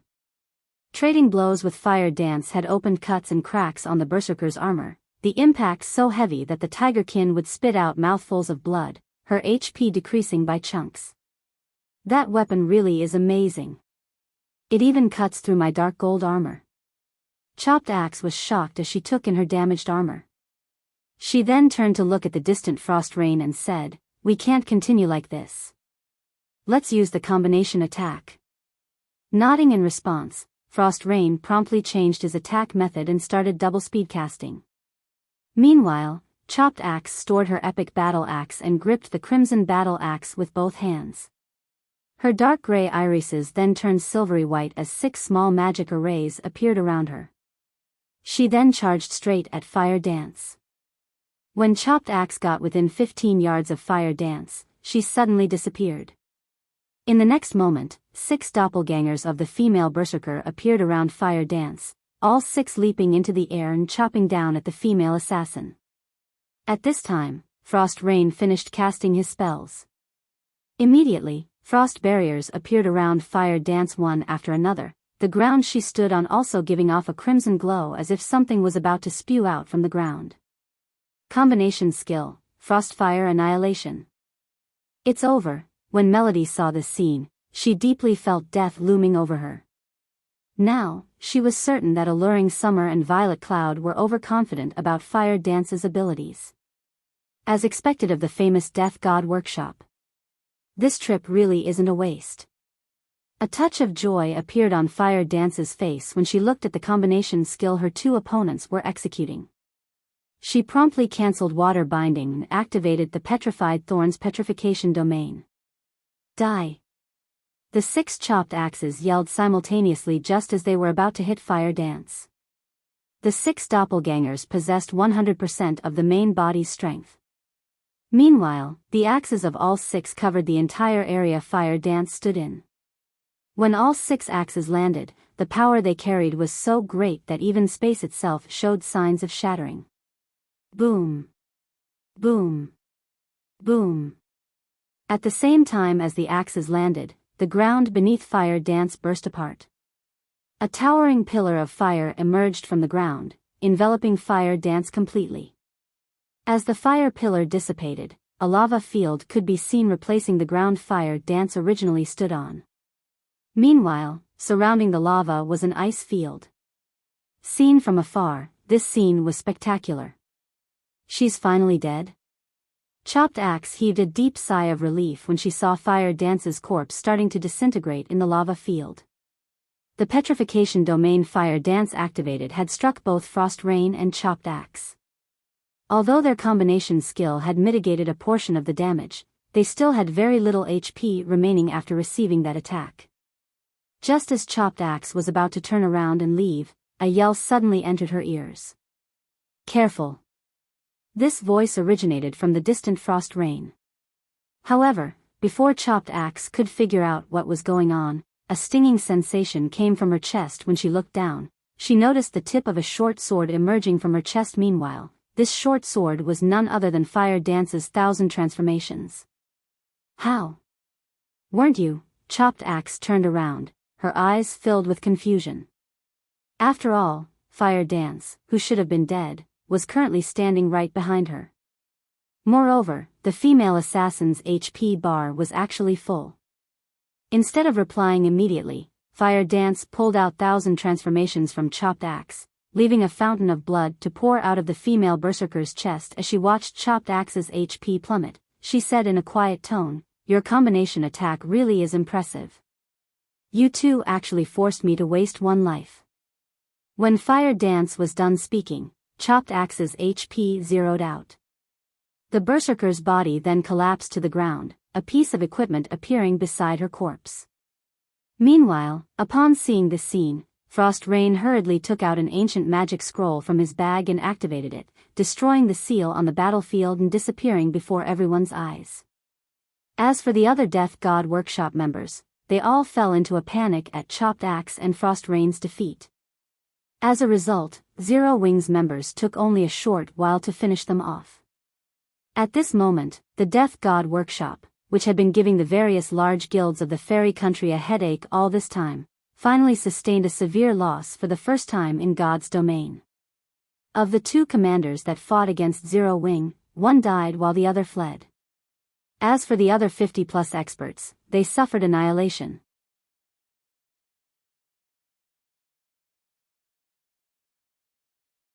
Chapter 1923, Fame Spreading Across the Fairy Country. After the Death God Workshop members' annihilation, varying expressions appeared on the faces of Ninth Heavens and East Crow's members. Big Sis Melody, that Fire Dance is amazing. She actually defeated 2 of the Death God Workshop's commanders all by herself. If the rest of the Death God Workshop find out about this, they'll definitely start keeping a low profile when taking action. Scarlet Heart exclaimed excitedly as she watched Fire Dance going through the loot dropped by the Death God Workshop members. The large guilds operating in the fairy country were all powerless to do anything against the Death God Workshop, largely because the Death God Workshop had too many experts. If the guilds dispatched too small of a team to deal with the workshop, their teams would simply end up getting the tables turned on them. But if they sent too large of one, their movements would get noticed very easily, making a successful ambush on the workshop impossible. Take East Crow for example. Had East Crow dispatched an army of several thousand players instead of just a 500-man team this time, Chopped Axe and Frost Rain's team would have most likely received news about the guild's movements and had long since fled to another map. They wouldn't have given East Crow any opportunity to meet them at all. At this stage of the game, only a superpower, which possessed plenty of experts and resources, would be capable of putting the Death God Workshop in its place. However, the various superpowers had plenty of territories that they needed capable people to manage. They simply couldn't afford a protracted battle with the Death God Workshop without hampering their own development. As a result, the superpowers had no choice but to ignore the antics of the Death God workshop so long as the workshop did not cross their bottom lines. However, Zero Wing was different from the various superpowers. The guild possessed experts that were capable of defeating the Death God workshop's commanders and also had amazing tracking abilities. Even without expending a large amount of manpower and resources, Zero Wing could deal with the Death God workshop. That's right. After this battle, the Death God workshop will most likely keep its head down for some time. Melody nodded in agreement. She had never imagined that Zero Wing actually had such frightening strength. The strength the guild had displayed thus far greatly exceeded her expectations. Quickly spread the news that Zero Wing has already agreed to help Ninth Heaven in combating the Death God workshop. Originally, she had expected Zero Wing to give the Death God workshop pause, at most, and force the workshop into a stalemate. If that happened, Ninth Heaven would have room to develop. Everything would be fine so long as the guild was not pushed to the brink of collapse. However, the situation was different now. Not only did Zero Wing possess the strength to suppress the Death God workshop, but Zero Wing also had the ability to ambush the workshop's teams. This outcome was far better than what she initially expected. Once the Death God workshop learned that Ninth Heaven had partnered with Zero Wing, the workshop would naturally stop seeking trouble with Ninth Heaven out of fear of Zero Wing. I'll spread the message right away. Upon hearing Melody's words, Scarlet Heart immediately understood Melody's intentions. She also could not help but anticipate the impact the news of the Death God workshop's defeat would have on the fairy country. The Death God workshop was akin to a plague to the fairy country. Just the mention of its name would give the various major powers of the country a headache. Following which, Scarlet Heart compiled the information of the battle and published it on the fairy country's official forums. She also had some of her subordinates talk it up in the country's various cities. Meanwhile, Troubled Madness, who stood some distance away from Zero Wing and Ninth Heaven's group, wore an incredulous expression on his face as he looked at Fire Dance and the others. Who are those people? Why haven't I heard of a guild named Zero Wing before? At this moment, an indescribable sense of shock filled Troubled Madness's heart. Both Chopped Axe and Frost Rain were monster-like existences, yet, despite working together, they were still no match for Fire Dance. Had Troubled Madness heard about this situation from someone else, he would have most likely dismissed their words as a joke. However, having personally witnessed this battle, he had no choice but to believe it. The final exchange was especially astonishing. He had clearly seen Fire Dance getting killed, yet the female assassin had still managed to mysteriously appear behind Chopped Axe. This was definitely his first time coming across such a strange situation. However, unlike Ninth Heaven's and East Crow's members, Zero Wing's members did not feel particularly surprised by the outcome of Fire Dance's battle with Chopped Axe and Frost Rain. Although Fire Dance did not reveal the details of Thousand Transformations to anyone else, they still knew that Fire Dance possessed the true illusion skill, as they had seen it at work while they were out grinding monsters and bosses. True illusion granted Fire Dance one additional life, though the skill could be used only once every 48 hours. Due to this skill, with the exception of dungeons, Fire Dance had never truly died even once until now. Among Zero Wing's core members, Fire Dance held the nickname of Phoenix due to this skill, as well as the envy of many players. Vice Guild Leader, we just found out some information about Zero Wing. It is an up-and-coming guild that was established at the start of God's domain. Although it doesn't have any background, its strength is not the slightest bit weaker than a first-rate guild's, one of East Crow's members reported hurriedly. The guild's strength rivals a first-rate guild's? Troubled Madness rolled his eyes at his subordinate, feeling that this information was greatly mistaken. After all, the first-rate guilds of the fairy country were utterly helpless against the Death God workshop, yet Zero Wing, a guild capable of dealing with said workshop, was labeled as a guild that only rivaled first-rate guilds. What did that make the fairy country's 5 first-rate guilds, then? Second-rate guilds? Of course, there was also a huge difference between first-rate guilds. For example, with the combat power Zero Wing had displayed thus far, it should at least be able to rival the best among first-rate guilds. It definitely wasn't an existence that ordinary first-rate guilds like East Crow could compare to. Notify your subordinates to look into the relationship between Ninth Heaven and Zero Wing immediately. Also, before we get a clear picture of their relationship, notify everyone in the guild not to come into conflict with Ninth Heaven's members. Troubled Madness instructed. Although he did not know the full extent of Zero Wing's strength, based on the experts the guild had revealed today, Zero Wing definitely wasn't a guild to be underestimated. It would not be a laughing matter if these experts of Zero Wing made trouble for East Crow out in the fields. Meanwhile, on Fire Dance's side, after they finished going through the loot dropped by the Death God Workshop members, they immediately returned to Forest City to rest. While waiting for the Death God Workshop to make another move, they surveyed the area around the two shops Melody promised, as well as gained a deeper understanding of Forest City's situation. This was also one of the tasks Shifeng had assigned them. After all, as the capital city of a neutral country, its growth potential was limitless. There were also plenty of resources unique to the fairy country.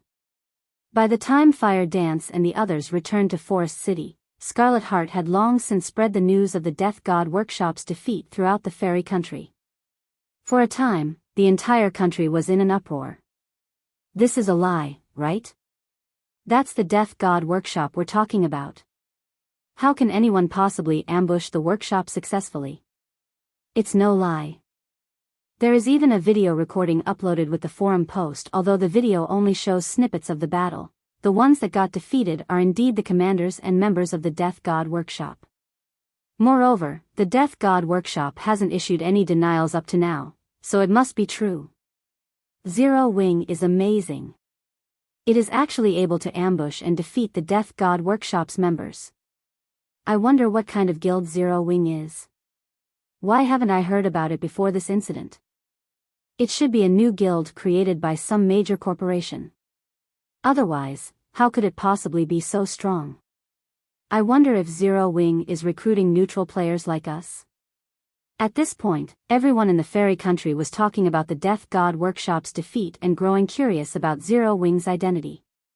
After all, the Death God Workshop was one of the fairy country's overlords. A guild capable of suppressing the workshop definitely wasn't ordinary. Zero Wing's fame quickly spread throughout the fairy country. Meanwhile, inside a luxurious mansion in Forest City. When Frost Rain entered the reception room of this mansion and saw the gentle, old man sitting on one of the sofas there, his expression immediately tensed up in anxiety. Meanwhile, standing beside this old man were 6 people, all of them radiating a frightening aura. Similar to Frost Rain, these 6 people were commanders of the Death God Workshop. Only, their internal ranks were much higher than Frost Rain's. You've returned? Sending a glance at Frost Rain, the old man asked calmly, well? Out with it. What happened over there?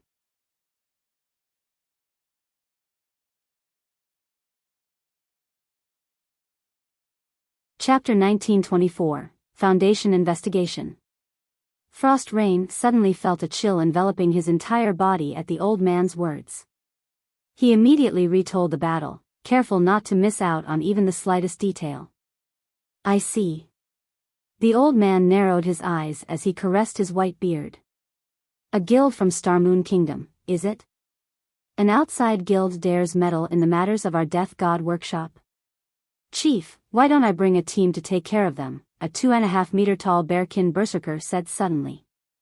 The bearkin's suggestion stunned the other commanders present. Among the 8 commanders of the Death God Workshop, the bearkin berserker ranked number 1. Titled the Heavenly Spear by the Secret Pavilion, he was one of the 2 true pillars of the Death God Workshop. While others might not know, it was entirely due to the first commander and chief commander's existence that the various superpowers chose to ignore the Death God Workshop's antics. Otherwise, with the strength the various superpowers possessed, they would have long since taken care of the Death God Workshop. Yet, now, one of the Death God Workshop's pillars was proposing to take action himself. The other commanders present were naturally surprised by this situation. Forget it. We'll stop harassing Ninth Heaven temporarily. We'll decide how we should proceed after we have conducted a thorough investigation of Zero Wing, the old man said, shaking his head. Moreover, even if we don't take action, Zero Wing will still encounter a lot of trouble from this point onward. The waters of the fairy country are much deeper than they think. Meanwhile, the Death God Workshop's lack of response to its crushing defeat fueled Zero Wing's fame to greater heights in Forest City. In just one day, a large number of players already wanted to join Zero Wing. Unfortunately, as Zero Wing had no intention to establish a branch guild in Forest City at the moment, these interested players could not help but sigh in disappointment. However, the businesses Zero Wing had set up in the two shops Melody had traded were booming with popularity. Many of the potions and engineering tools sold by the Candlelight trading firm were very much welcomed by Forest City's players. For example, the exotic stamina potion. As there weren't many towns and cities in the fairy country, there were very few teleportation points. Meanwhile, with the guilds occupying most of the nearby resource areas, independent players had no choice but to grind in distant maps. Due to these factors, independent players had to expend a lot of stamina just on travel, a situation that further increased the demand for the exotic stamina potion. In addition, as Zero Wing held exclusive rights to the exotic stamina potion, Candlelight's shops were the only source of the potion, which the independent players and guild players of Forest City were frantically purchasing. As for the selling price, it was much higher than that of the potions sold in Star Moon Kingdom. In just one day, after deducting material costs and labor costs, the two shops set up in Forest City earned Zero Wing over 5,000 gold. Candlelight's shops here were much more profitable than those in White River City. Melody also found the exotic stamina potion very tempting, hence, she asked to purchase the potion in bulk from Zero Wing. However, as the Candlelight trading firm could produce only a limited number of exotic stamina potions each day, even if Zero Wing wished to sell the potions in bulk, it couldn't. In the end, after Ninth Heaven negotiated with melancholic smile, it was decided that the Candlelight trading firm would supply the guild with a fixed number of exotic stamina potions each day. In exchange, Ninth Heaven would supply Zero Wing with materials unique to the fairy country. A few examples of materials unique to the fairy country were fairy fruit and fairy wood. Both were extremely rare materials. Furniture made using fairy wood carried mana, which, in turn, increased the mana density of the furniture's surroundings. Meanwhile, when used to produce ships, fairy wood would increase the ship's durability. These two materials might not be particularly useful to current players and guilds, but as players reached higher levels, these two materials would likewise appreciate in value. This was especially true for furniture made using fairy wood, which was something all lifestyle players sought. Although such furniture would not improve the production success rate, the increased mana density would help lifestyle players concentrate better. This was also the main reason why Sherfone had tasked Fire Dance and the others with setting up shops in Forest City, to purchase a large amount of fairy fruits and fairy wood. Now that Zero Wing had Ninth Heaven's help as well, the collection of these materials would proceed even faster. Meanwhile, a group of cloaked players suddenly arrived in Star Moon Kingdom's Zero Wing City.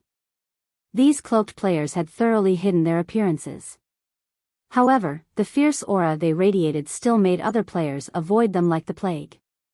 If a player with a high-ranking identification skill were to inspect these players, they would definitely be very surprised because these cloaked players were not part of the human race but of neutral races. In total, there were 50 players in this group, every one of them a Tier 2 player. This was almost as many Tier 2 players as a first-rate guild possessed at this stage of the game. The one leading this group of neutral players was a level 58, Tier 2 Tigerkin Ranger. Meanwhile, moving alongside him were a male half-elf and a female Tigerkin. The latter two were none other than Frost Rain and Chopped Axe, commanders of the Death God Workshop. So, this place is Zero Wing City? The mana density here is so high. Why are there so many players here? The Death God Workshop's members were filled with surprise as they observed the crowded streets of the city. Although they had seen NPC cities with much higher player populations, this was their first time seeing a guild town or city with so many players. Moreover, a considerable portion of these players were experts. There were also plenty of Tier 2 players roaming about the city. The situation here was completely different from any guild town they had visited before. However, the most surprising aspect of Zero Wings City was still its mana density, which greatly surpassed even the fairy country's most mana-dense area. Alright, enough sightseeing. Our goal here isn't to tour Zero Wings City, the Tigerkin Ranger said in a cold voice. We only have one goal this time, and that is to get a clear idea of Zero Wings' strength. The Chief Commander has also stated that, if need be, we should exhibit a portion of our strength to let Zero Wing know that the Death God Workshop's reputation is not for show.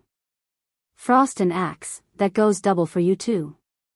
If you don't perform well, you should know what kind of person the Chief Commander is. When Frost Rain and Chopped Axe heard the Ranger's words and thought about the Chief Commander's means of doing things, their bodies shuddered involuntarily. They couldn't offer any rebuttals to Light Cloud, the Tigerkin Ranger. While part of the reason for this was the intense aura he gave off, another part was him being the second-ranked commander in the Death God Workshop. In terms of combat standards, Light Cloud far surpassed the two of them. The other Death God Workshop members also nodded silently and sorted out their emotions. They immediately followed Light Cloud to investigate Zero Wings' residence. When the group arrived on the top floor of a high-class restaurant adjacent to Zero Wings' residence, Light Cloud used a high-ranking identification skill to observe the situation inside the residence.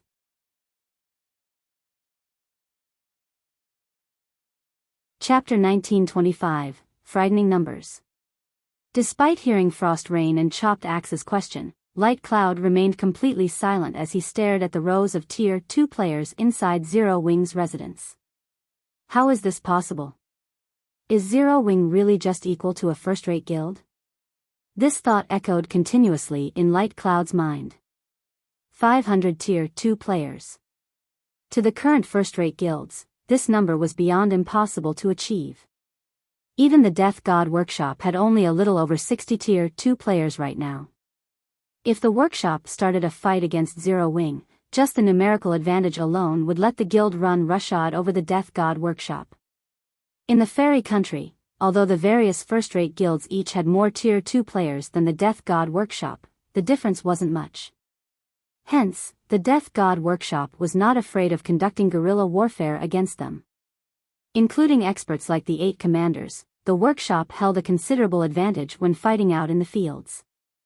However, the methods the Death God Workshop employed against these first-rate guilds would be absolutely useless against Zero Wing. After all, the disparity in the number of Tier 2 players each organization possessed was nearly tenfold. Even if Zero Wing divided its Tier 2 experts, the guild could still form sizable groups that would pose a formidable fighting force. Not to mention, unlike the various first-rate guilds, Zero Wing had experts that could rival the commanders of the Death God Workshop. If the Death God Workshop really started fighting against Zero Wing in the fairy country, even with the home ground advantage, the workshop wouldn't have it easy. Frost, Axe, you two stay here with me. Everyone else, return to base, Light Cloud commanded after giving the matter some more thought. Only the 3 of us are staying behind? Frost Rain was confused as he looked at Light Cloud. The Chief Commander specifically sent these people to help us. If all of them return, what can the 3 of us possibly achieve here? Aside from scouting out Zero Wing's strength, the Chief Commander had also implicitly suggested they make trouble for Zero Wing. Otherwise, he wouldn't have dispatched so many Tier 2 experts for a simple reconnaissance operation. The other Death God Workshop members agreed with Frost Rain's words. They all expressed their confusion over Light Cloud's decision, unable to understand why they had to return to base shortly after arriving in Zero Wing City. With their group of Tier 2 experts, they could cause even more destruction than a large guild's 1,000-man expert legion. Do you know how many Tier 2 experts are currently in Zero Wing's residence? Light Cloud asked as he shifted his gaze to Frost Rain. Tier 2 experts? Seeing as this is Zero Wing's main headquarters, there should be a couple of dozen, I guess? Frost Rain replied after giving the matter some thought. Currently, even first-rate guilds had only a little over 100 Tier 2 experts. Meanwhile, having half of this number stationed in the guild's main headquarters could already be considered excessive. A couple of dozen? Light Cloud stared at Frost Rain in disdain upon hearing this answer. If there were only a couple of dozen, do you think I'd order a retreat? Could there be over 100? Chopped Axe asked, somewhat surprised. Wrong. It's 500. Light Cloud replied as he spread his right hand wide. 500? How can that be possible? Isn't Zero Wing just an equal of first-rate guilds? Did you see wrong? Frost Rain instinctively rejected Light Cloud's statement. This number was no laughing matter. If Zero Wing really had 500 Tier 2 experts, it could already rival some of the weaker superpowers. I wish I had seen wrong, Light Cloud said, a bitter smile appearing on his face. However, I have already used my identification skill to double-check several times. Meanwhile, under Blue Phoenix's guidance, Zero Wing's members soon arrived at Thunder Island's harbor. Currently, thousands of speedboats and warships could be seen docked there, the scene simply jaw-dropping. Just as Blue Phoenix was about to bring Zero Wing's members to the speedboats she had prepared for the trip to the Sea of Death's inner area, a Dragon Phoenix Pavilion member suddenly ran over. Big Sis Blue, bad news. The Pavilion Master found the legacy left behind on Savage God Island, but information about it got out somehow, and her team ended up surrounded by Miracle's forces. Currently, Miracle has already blocked off the entire island. Although we immediately tried to deploy reinforcements, 9 Dragons Emperor's people are deliberately making trouble for us, preventing us from using the guild's warship to save the Pavilion Master.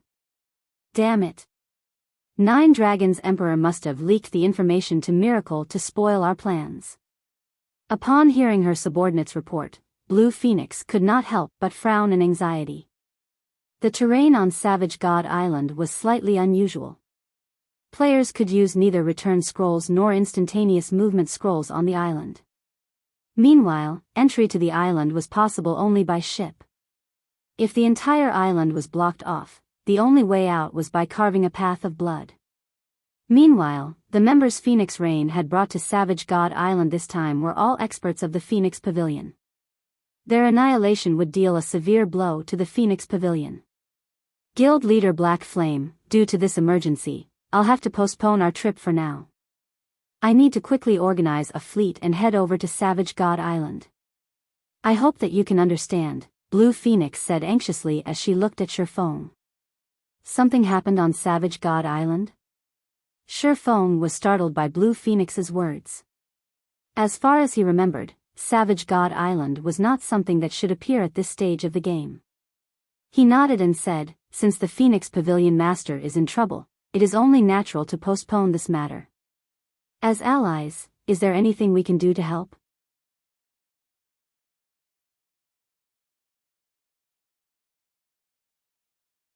Chapter 1926, Hell Has No Doors. Guild leader Black Flame is willing to help us? Wonderful. Blue Phoenix rejoiced when she heard Sherfeng's offer. Although Zero Wing had not focused on its development on Thunder Island and had only conducted some business there, the naval forces the guild possessed still should not be underestimated. The One-Horned sailboat, in particular, a bronze small sailboat that Zero Wing revealed during the struggle for Thunder Island, was something that the various superpowers still sought to obtain even now. After all, although the superpowers' naval forces had improved a lot since the struggle of Thunder Island, the One-Horned sailboat remained a force to be reckoned with. Following which, while organizing a fleet to head towards Savage God Island, Blue Phoenix filled Sherfone in on their rescue operation this time. In order to monopolize the legacy ruin on Savage God Island, Miracle had dispatched 3 of its fleets, each of which had over 100 ships. With the 3 fleets, Miracle was able to surround Savage God Island and seal off all possible exit points. Originally, with the naval forces the Dragon Phoenix Pavilion had developed during this period, it would have been very easy to break through a blockade like this. However, due to 9 Dragons Emperor's interference, Phoenix Rain couldn't mobilize the common warship the Pavilion had recently acquired after much difficulty. Although warships were no match for speedboats and sailboats in terms of speed, they were specialized for combat, their combat power far superior to even that of sailboats out at sea. This warship was the reason why the Dragon Phoenix Pavilion succeeded in stabilizing its position on Thunder Island. With the current predicament happening so suddenly, most of the Dragon Phoenix Pavilion's fleets were out of position, off doing their own quests very far away from Savage God Island. Even if these fleets were to head over to Savage God Island now, by the time they arrived, Phoenix Rain's group would have long since been killed by miracle. The only fleet they could mobilize was the one the pavilion had stationed to garrison Thunder Island. Guild leader Black Flame, I hope that you can help us distract a part of Miracle's forces. You don't have to fight them head on. It is fine so long as you can distract one fleet's worth of ships. With that, my side will be able to break through the encirclement and rescue the Pavilion Master's group. Blue Phoenix briefed Shifeng on the plan as she took out a sea map. As long as they could group up with Phoenix Rain's forces, Miracle would have a hard time doing anything against them. Then, all they would have to do was buy time until the pavilion's other fleets arrived. At which point, Miracle would naturally give up on targeting Phoenix Rain. After all, if the fleets of their two superpowers truly started a fight with each other, all they would achieve was harm to themselves, benefiting the other superpowers occupying Thunder Island. My side only needs to split one of their fleets away? After giving the matter some thought, Shifeng nodded and said, that won't be a problem. We'll do our best to keep them busy for as long as possible. The appearance of Savage God Island was a huge event. He naturally had to go and take a look. During his previous life, he had only heard about Savage God Island. Savage God Island was both a secret land and a drifting island. Rumor had it that there were legacies and treasures left behind on the island. Reality had indeed proven these claims true. Regardless if it were legacies or treasures, both could allow a guild's strength to skyrocket. However, Savage God Island had only appeared for a short period in the past. By the time the various large guilds had shifted their focus to the sea, Savage God Island had long since become a legend. In the end, only the superpowers back then had managed to gain some harvest from it. I'll have to trouble guild leader Black Flame, then, Blue Phoenix said sincerely. By the time Blue Phoenix was done hashing out a rescue plan, her fleet was also ready to set off. She immediately commanded her fleet to depart for Savage God Island. The appearance of Blue Phoenix's fleet stunned many of the adventurer teams that had recently arrived on Thunder Island. Her fleet had 100 ships in total. Among them, more than 50 were advanced speedboats, 8 were bronze speedboats, 2 were mysterious iron speedboats, and 2 were common small sailboats, a very powerful fleet even in the Sea of Death. Compared to the fleets the adventurer teams normally came across, the difference was like heaven and earth. The usual fleets only had 5 or 6 bronze speedboats and 30 or so advanced speedboats, with the rest being ordinary speedboats. In reality, the adventurer teams that had recently arrived on Thunder Island weren't the only ones surprised by the fleet Blue Phoenix prepared. Even Shifeng was surprised at this sight. He had never thought that Phoenix Rain had already expanded her naval forces to such a level. Moreover, this was only one of several fleets under Phoenix Rain's command. Of course, a fleet used to garrison Thunder Island naturally needed to be excellent, as this was a show of the guild's strength. At the same time, this garrisoned fleet could be used during emergencies. Even so, from looking at Blue Phoenix's fleet, Shifeng could already tell just how frightening the naval forces Phoenix Rain currently possessed. Upon seeing Blue Phoenix's fleet leave the harbor, Shifeng took out the Swift Dragon speedboat, 2 bronze speedboats, over a dozen advanced speedboats, 1 common sailboat, and the one-horned sailboat to ferry the 500 Zero-Wing members he brought with him. Although the number of ships in his fleet was far from a match for Blue Phoenix's fleet, his fleet's overall combat power was still enough to make the various adventurer teams wandering around the harbor gawk at his fleet enviously. Zero-Wing's fleet is amazing. Big Sis Blue, this is wonderful. With our strength and Zero-Wings, we'll have no problem breaking through Miracle's encirclement, a level 57. Tier 2 female cleric on one of the Dragon Phoenix Pavilion's common sailboats exclaimed in surprise and joy when she saw Zero-Wing's fleet. This is only natural. Back during the struggle for Thunder Island, Zero-Wing's fleet was already something that the various superpowers envied. Although Zero Wing is currently unable to focus on its naval development due to a bunch of matters, its naval strength is still not to be underestimated. Blue Phoenix nodded. This was also the reason why she was so happy that Shifeng was willing to help them out. After traveling for a little over 3 hours, Blue Phoenix and Shifeng's group finally saw an island enveloped by dark fog on the horizon. This island was none other than Savage God Island. Currently, the entirety of Savage God Island was surrounded by a large number of ships. However, after Blue Phoenix took a rough glance at these ships, her complexion darkened immediately. How is this possible? Her expression turned incomparably gloomy when she saw the ships anchored at Savage God Island. Miracle only dispatched 3 fleets. That was an outright lie. At this moment, there were more than 500 ships around Savage God Island. In other words, a total of 5 fleets were present. Moreover, just the small sailboats she could see from this distance numbered as many as 7, with mysterious, iron speedboats numbering more than 10. Even Miracle's Pride, the giant crocodile warship, was here. Meanwhile, after noticing the appearance of Blue Phoenix's and Shifeng's fleets, these ships quickly went into action and started forming an encirclement around the 2 fleets. Vice Guild Leader Miles, just like you guessed, the fleet the Dragon Phoenix Pavilion used to garrison Thunder Island has arrived. However, according to the report we received, it would seem that Zero Wing's fleet is also participating in the rescue operation this time. Zero Wing's fleet has 2 sailboats and several excellent speedboats. A Tier 2 Ranger, the captain of one of Miracle's small sailboats, reported as he looked at Shifeng's fleet. Should we alter our original plans? Zero Wing? Thousand Miles smiled when he heard this. This is interesting. Originally, I only planned on damaging and plundering Phoenix Rain's first fleet, but since Zero Wing has also joined the fray, we'll take Zero Wing's ships too. Notify the Water Ghost Legion to start the assault. He was very familiar with Zero Wing's one-horned sailboat. However, after the Thunder Island event, Zero Wing no longer operated in the Sea of Death.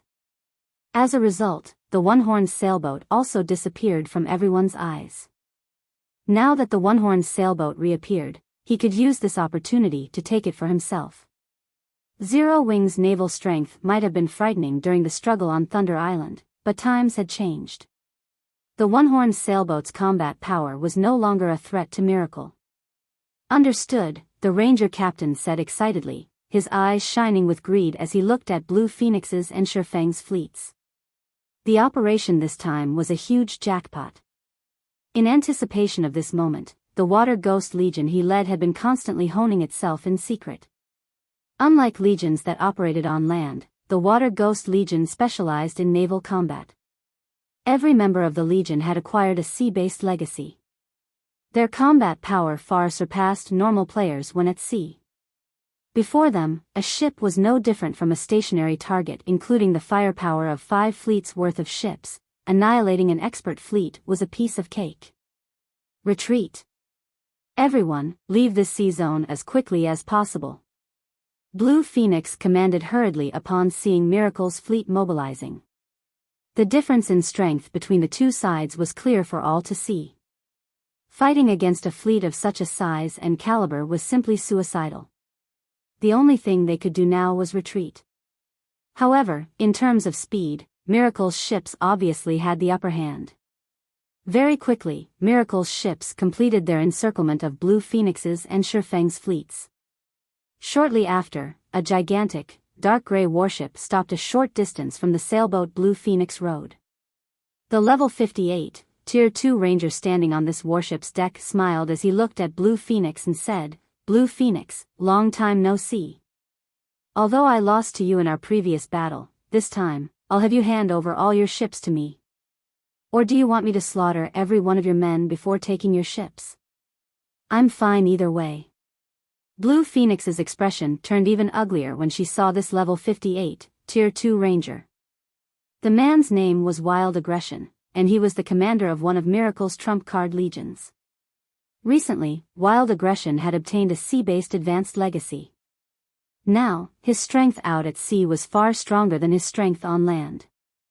His appearance here also meant that their chances of defeating Miracle's forces this time had become even smaller. Since you're not willing to make a decision, I'll choose for you. Sending a glance at the Water Ghost Legion members behind him, Wild Aggression pointed forward and said, "Go. Kill them all. But make sure not to damage my new ships. As for the items they drop, finders keepers."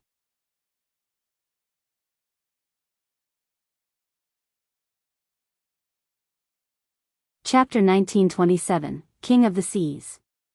Retreat. All ships maintain a distance from the enemy and break through the encirclement with everything you have. Absolutely do not let enemy ships close in on you. Blue Phoenix commanded hurriedly when she saw the approaching bronze and mysterious iron speedboats. The attacks of ships had very long cooldowns. Moreover, while these attacks were effective against sea monsters, they were not as effective against players. After all, the attacks of ships were very monotonous with long preparation times. Expert players could easily avoid them. Hence, if a ship allowed enemy players to get close, it would no longer be able to exert its might. Then, the outcome of the fight would be decided by a fight between the players of both sides. The Dragon Phoenix Pavilion had received a report stating that Miracle had obtained a secret sea-based legacy and had used said legacy to nurture a large group of experts specialized in naval combat, which was very likely to be the Legion Wild Aggression led. Otherwise, Wild Aggression would have no reason to close the distance between their two guilds' fleets and waste time on a battle between players. Rather than risk dying to random cannon fire, it would be much better for Miracle's ships to simply bombard them with their own cannons. Although doing so would damage the pavilion's ships and reduce the harvest Miracle could gain, this method was comparatively safer. Under Blue Phoenix's command, the pavilion's ships maintained a steady bombardment while simultaneously keeping their distance from Miracle's ships. For a time, the Water Ghost Legion speedboats couldn't approach the pavilion's ships at all. What a bunch of slippery eels. You sure know how to run away. Whenever the Water Ghost Legion speedboats got too close, Blue Phoenix's ships would accurately launch a round of attacks that forced the Legion speedboats to either reduce their speed or swerve to avoid the attacks. This, in turn, opened the distance between the two fleets. You wish to escape? Try it if you can. We have long since set up a magic barrier around this area. Not a single one of you should think of leaving this place alive. Wild Aggression bellowed in rage when he saw that the distance between their two guilds' fleets was not shortening at all. Activate the magic array. Following Wild Aggression's command, walls of ice suddenly started emerging from the ocean surface, blocking off the direction Blue Phoenix's and Shifeng's fleets were heading. The ice walls were over a dozen meters tall and several meters thick. Moreover, they kept expanding into the surroundings. It was simply impossible for the ships to break through this barrier. The glacier seal? Shifeng felt a little surprised when he saw the gigantic ice barrier forming a distance away from his fleet. The glacier seal was the product of the glacier orb, a rare magical tool meant for naval combat. However, activating the glacier seal required 100 glacier orbs. Moreover, each activation cost 10,000 magic crystals. Once activated, the glacier seal would lock down a 5,000-yard radius for 30 minutes. Only small sailboats ranked Secret Silver or higher and warships at Mysterious Iron and above could break through the glacier seal. All ships gather together. Do not engage the enemy by yourself. Make sure to operate in two-man units or more. Blue Phoenix understood that escape was already impossible. Now that they had been cornered, the only thing they could do was concentrate their forces and hope for the best. Moreover, players could not use return scrolls while on a ship. Only after jumping into the ocean could they use one. However, return scrolls had very long activation times. If they tried something like that, Miracle's ships would shoot them like fish in a barrel. Hence, their only choice was to fight to the death. With this, if Miracle wanted to target Zero Wing, it would have to go through her ships first. Do you think our Water Ghost Legion will let Zero Wing's members escape? A level 57, Tier 2 Berserker, who was a team leader from the Water Ghost Legion, sneered. Use instantaneous movement scrolls to break through the defensive line. Prioritize killing all of Zero Wing's members. Let's see what the Dragon Phoenix Pavilion can do about it.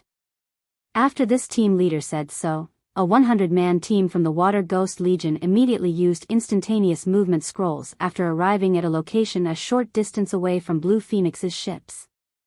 In the blink of an eye, this 100-man team broke through the defensive perimeter Blue Phoenix erected and appeared above Zero Wing's one-horned sailboat. Drawing their weapons, these Water Ghost Legion members revealed sinister smiles. Meanwhile, the Berserker team leader unsheathed the blood-stained greatsword slung on his back. When he did so, a faint layer of water vapor appeared around it.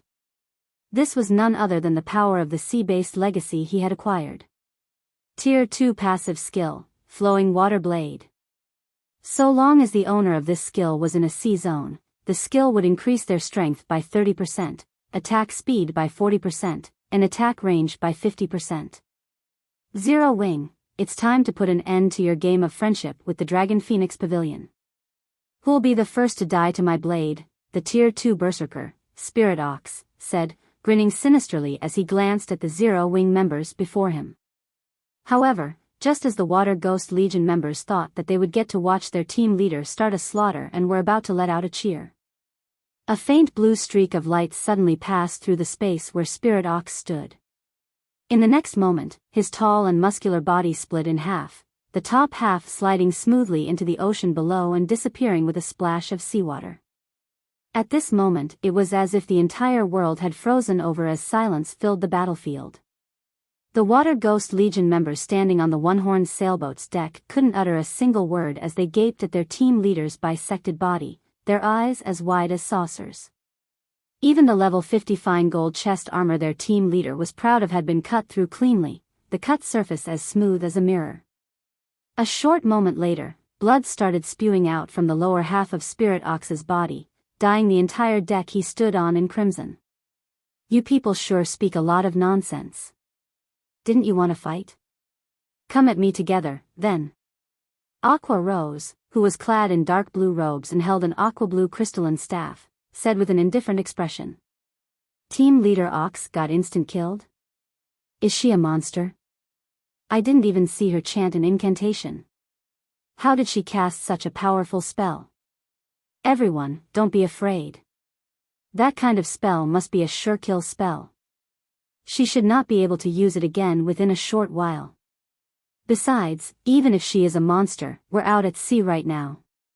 This is our playing field. If we work together, there is no way we'll lose to one person. Right. Even sea monsters are no match for us. Kill. Let Zero Wing know the might of the Water Ghost Legion. The Water Ghost Legion members present were all experts of miracle. Moreover, they had all obtained a sea-based legacy. Setting aside their combat power on land, they were confident that they could contend against even peak experts with ordinary classes when fighting out at sea. After regaining their fighting spirit, over a dozen ranged players bombarded Aqua Rose with attacks. Immediately, spells and arrows flew at Aqua Rose one after another, every one of these attacks containing power at the peak of Tier 2. A Tier 2 metric tons of the same level would not survive such a bombardment easily, not to mention a Magicka class player.